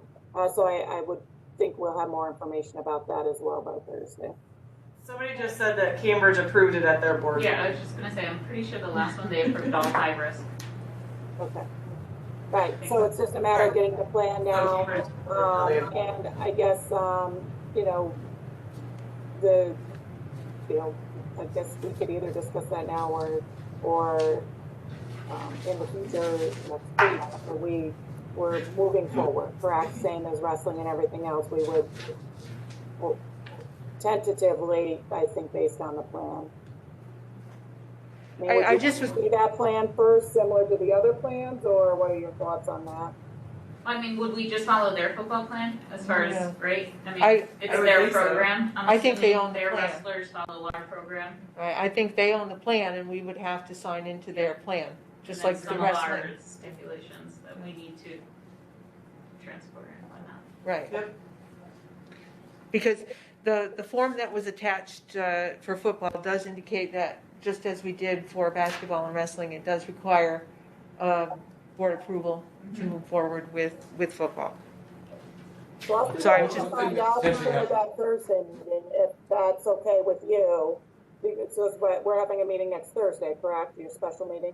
Yes, the 4th? So Yeah. if that's okay with you, I mean, if there is something that we can bring forward, I can share that. We could, as soon as we have it, we'll try to get it to you to review. But I'm not sure, you know, it's gonna depend on their situation. But I can update you at least on Thursday. Jackie, one thing that may have happened is that the board may have approved high-risk sports previously, but then I think that may be separate from the school physician approving it, right? Right, there's no plan approved at this point, but the Cambridge board said, yes, you can play as Yeah. long as we get a plan approved by whoever. Like what we did with our sports. Right, and their Approved it. school physician would have to be on the Right, side. exactly. I thought that was for wrestling, I didn't realize football was part of it. I think it was Or all is it high just all risk high risk? is what All I, high risk. don't quote me on it. but So the I board, thought so that's the, I don't know, the school physician would still be a bottleneck. Right, Yes. but we just have to allow the shoot to open or. Right, we do keep what it we closed. can and then. Right. and then- Everything else. Right. is vital. Falls. And no matter what we do, it still requires meeting all the thresholds and benchmarks for the plan, so. All right, well because if Cambridge didn't have a plan and wasn't going forward, then it becomes moot for us. Right. Because it is, we play with them, so. So ours is pending on Cambridge's approval of their plan. Right, so, but if you say they have approved going forward, Right, now they have to get their plan, Right, position right. on board or whatever. But this is just approval to move forward. Yes, I think so. So, Right. just participation. Yes, This is what we're being asked to approve tonight, Yes. is just participation, and it is dependent Upon Cambridge's approval plan of all and the plans. approval from- Plus, our physician would have to sign off for our players, I'm assuming, Dr. Glover? Yeah, we've run it by our physician for Cambridge's plan to see if there was any concerns. All right, For wrestling, so it's kind of hard, to me it becomes harder to argue against football when we're wrestling. so. I know they looked at the teams that played in the fall and, timed how much contact there was. So they do have some data to move forward on how to move forward with football. Entertain a motion to approve the participation in the high-risk sport of varsity football for the 2021 school year. So moved. Second. Second. Any further discussion? All those who approve, please signify by raising their hand. Motion carried 5-0.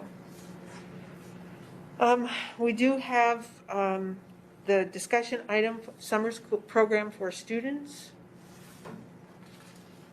but we don't have a framework for that discussion. So I'm wondering at this late time whether that's something that we can move forward. I asked for this and I just wanted maybe a plan of future, for this summer, if we can look towards providing a program I think for our that's- students. It's in the works.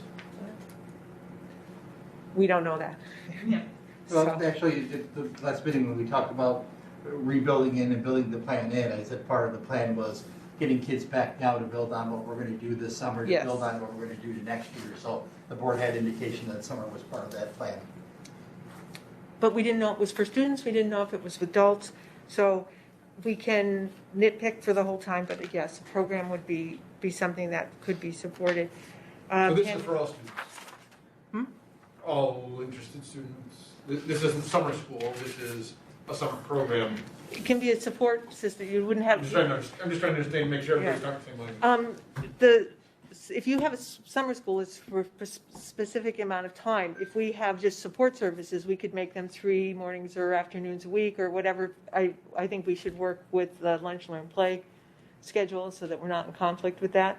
But we don't have the same types of requirements if it's not summer school that's required for credit or funding. But we would, I would assume, fund this completely. So that's the same, we Yeah, haven't had this discussion, I just don't know, I Well, just didn't know if everybody was looking In at our, the in same. our conversation, Ms. Shirley, today, part of the bigger part of the conversation was, what's that look like for K through 8 versus, 9 through 12? Where the areas of focus are for what kids to there, because we're not talking about summer for all kids, we're not talking about 560 kids coming to school this summer. But also, the budgetary part is because that's a major hurdle, and the transportation part You as might be well. surprised, you may have 560 kids coming to school this summer. Yeah, parents are taking out the door, no, you've had enough, you go to school. I'm sure there's a couple We need some teachers who would routine look back. forward to those 6 to 8 weeks. But finances is part of that conversation. Well, that's what I'm just trying to get at, I didn't know whether Jackie brought it up, I wasn't sure what her vision I was. was thinking for all and not necessarily geared towards, a specific high risk, just a summer program, enrichment, support. It could be any, I just thought I'd bring it up because I think it's something we should consider doing. Perfect, I mean, sounds great, I just wanted to make sure that since we hadn't discussed it, that people's visions were clearly stated. So, thank you. And I think that's a wonderful idea, but we also have students who are at risk, and maybe we need a more targeted program for a population of students that had real problems accessing some of the instruction in the school year, So the discussion so far then, given Ann's and Jackie's both great perspectives, the discussions that we're having so far are leaning towards one of those or the other or both, or? Right now, nothing's off the table. Who's saying that we can't join with the courthouse somehow to do, Right. to bring in enrichment and then also have Well, a that's, program? that's what I think. I don't think we should take away from that. I feel like we can No, reach more maybe we can help. students Yeah. if we don't take away, let them keep doing their thing because it works amazing. Right. You know what I mean? I just think if, Yeah. we can't service 500 kids. Right here, they service over 100 in a normal year, Yeah. right? And if we, And I that's just part of think the number of kids we could reach. between the two. I'm sure they'd be willing to work, to make sure we could reach all these kids. And they do have teachers here to help the kids transition into the program. So that is on them. That is not something that the school provides. They ask the teachers to do that. So you know, I think they would work collaboratively. Perfect, thanks, I appreciate people's perspective and vision. Definitely worth more conversation. I think so too, and I think it should go on the next meeting, Yes. maybe with a little bit more information about how it might move forward and some of the parameters that we might need to consider in offering it. Dr. Glover, the next one was the pandemic operation plan that was just up for discussion. Is that just to make people aware, or is the next step approval, or what's the process? Well, the last meeting I said we would have something together for the board to look at in March. And when we put this together back in Tuesday, you wanted it on there just to keep it on there. We really talked about all the other aspects through other meetings and additions to through the agenda, through other conversation. I think we've got this one handled already tonight. Okay. Good. Move donation acceptance. So this was, Ms. Vieira mentioned this one. Motion to accept the donation of 2 presentations by Puppets in Education gifted to our district by Tim Whalen and Whalen Chevrolet. So moved. We'll give one the first. I'll take the second, you Okay. can have the first. It sounds like it was a wonderful opportunity for Yeah, no, kids. this one's great. Yeah. Any further discussion? No. All those in favor, please signify by raising their hand. Motion carried 5-0. And the last item for action on the agenda is students on the Board of Education. This is something that we've talked about. We did talk about it in the policy committee. We don't need a policy to move forward with it because it is something that is covered in state law. So if we did move forward and then wanted to put a little more parameters on it, we could have a policy after the fact, but we don't need it before. And it's just, we would need time to prepare a proposition for the budget, because this would be actually changing the makeup of the board, and therefore something that would be dependent on voter approval. It would be a non-voting member, but still a change in the makeup of the board. So it would be something that we'd have to put up to the voters. So is this something that we would want to move forward with? Yeah, I think that's a great thing. That's a good idea. Okay. And I don't think we need to have a motion to do that. I just think that we need to know that we need to have that proposal prepared. Okay. So by consensus, I believe I saw 5 people nod their heads. And I do have a question. I read through the attachment here. So are we obligated to one of these? what's that? There was an attachment on this agenda item as far as the how that student's selected, right? It's like there's a few different possibilities, but I wasn't sure that, but then in certain districts, you're actually obligated to do it a certain way? I think though that's the language from the law. And I just wondered which applied to us, yeah. Which one, whichever one you choose.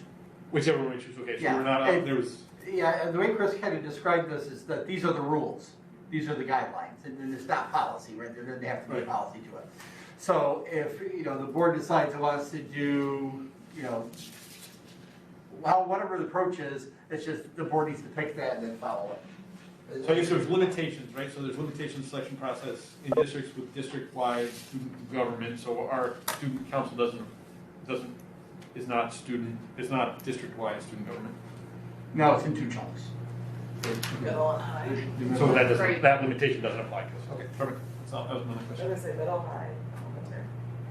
The 3? There's 2. Okay. The 7's joined on with high school. 7. And moving on to. I have a quick question before we move away Sure, from this. sure. The discussion we had last month, I think it was last month, on volunteers. Uh-huh. Did we? It never went to the policy committee, so Okay, when so we we're talked, we're still on the first reading. we said that it would go to the and since we passed on our meeting, we did take it off the agenda for this month, because we will have another meeting and wrangle with that concern. No, perfect. So it's not forgotten. It'll come up again. Thank you. Topics for future board meeting. We did move the summer program for students to a future board meeting. And I did speak to Sue Clary about shared services, and you may have seen my email to Dr. Glover. He did follow up with her, and it is something that I think, we should be following up on. I know that I'm a firm believer in that, and I think Sue would too. I have the list that was handed to me Oh, too great. about that, So, I'll give it to you. and Dr. Glover, you mentioned that you probably should take a look at gathering up a group of people who could make the determination to work with the town. I know that when the village shared with the town, the boards got together to talk about what they had, what they could use, what ideas they had. So it would be good to have, maybe not the boards, but have the individual people who provide the services make those conversations first. And then one of the things that I know that it could be a budget implication for us if there's something that we need as far as equipment to make some of this happen. That might be something to consider as well. So They've already started conversation. good. So we'll put that on the agenda. So thank you, Heidi. I'll get this copied and sent out to everybody. Okay. Does anybody else have any items for future board meetings? Those are two good topics. Can't think of anything right now. Oh, we have to move forward the committee, Construction committee. the construction committee.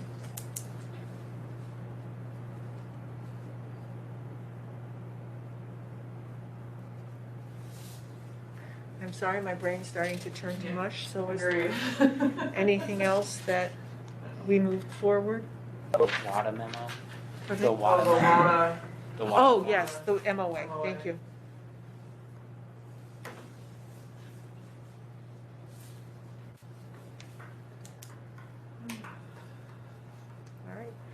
All right. Any other topics for discussion, additions? Entertain a motion to adjourn our meeting? Public audience. Oh, I'm sorry. It's so late. You are really jumping the gun, Ann. It's gone. I'm sorry. There it is, public audience. Never mind. I'm sorry. If there are any questions or concerns from the public, I am so sorry that I stepped over that. So if anybody has anything they'd like to share? There's some questions throughout our. Okay. There's a number of chats. I don't know whether any of those folks are still, there's about 15 people who have left since Okay. our max, so. The I don't know mural? whether- If they want to read the questions, if they're, at least share them with us so that, Yeah, I'm getting back up. So the murals was a question. Murals are gonna be protected, we are framing them out, and they'll be protected over the top, so that it will be kind of boxed out in there when we paint, so that they'll remain protected. Okay. At least the big ones. There's one that I think, there's a couple measuring ones that have balls stacked on each other. We're actually moving equipment, we're gonna end up losing that one, but the big ones are gonna be protected. As long as, especially. But yeah, especially the one. Yeah, I've told folks that, unless you wanna save us $100,000 on a building project, that there, we'd be better protected. Oh, I think it's worth more than that. It's priceless. It's Yeah. priceless. Just clarification on the because there's the video folks for the athletics. Does that mean it's going to be live streamed, or that's still in Yes, conversation? we have the bleacher set up, so we can get the table set up, so we can get, the live stream is already set up, we have the cabling already set up, so next run is I got a test run to make sure the setup works, and we're going to do the very ingenious, or not so ingenious move of stealing one of those lazy Susans like golf tables, so we can follow traffic without moving things around and making people seasick, for basketball games and for wrestling. and So- it will be live. And it will be live, it automatically records, and then maybe what we'll do is do the same thing we do for board meetings, is we'll get those links into athletics so folks can go back. Oh, good. Or even the Facebook links too. I've Yeah. seen a lot of, like, Arlington does it through a Facebook link, you can click on it and pop it up. Great. Another question, is there going to be a National Honor Society ceremony this year? So, regarding National Honor Society, as you know, we did an induction through, we had our induction process, we had our selection, our induction process in terms of letters and notifying the students in the fall, because we thought that was important for anyone for college applications. Some, feel strongly that that would be an important part of their application process. At that time, as far as I know, there were plans to, similar to what we did with graduation, I think really wanted to honor kind of the tradition of National Honor Society as we've had it in the past. So holding off a bit until the spring to see if anything has changed. Now, obviously, not too much has changed, but maybe in the next week or two we'll see some movement on that. So I cannot give a certain answer since National Honor Society is really separate from me in terms of I would need to go back with the advisors on that. I know that they have the intent if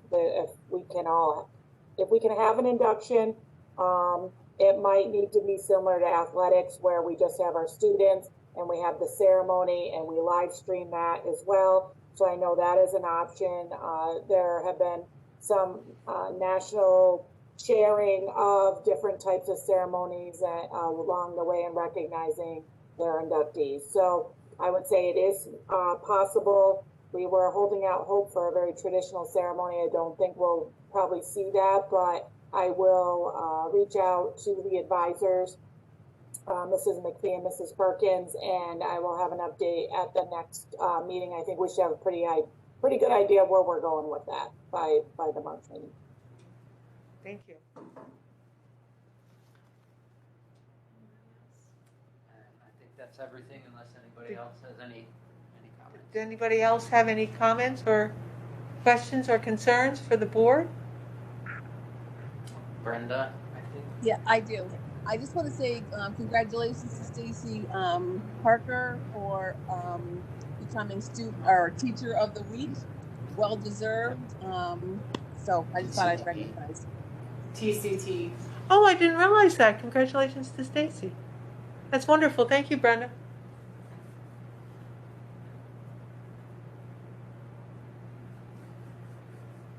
Anybody else? It doesn't look like it. Oh, all right. So, did I forget anything else? Okay. A motion to adjourn? So moved. Second.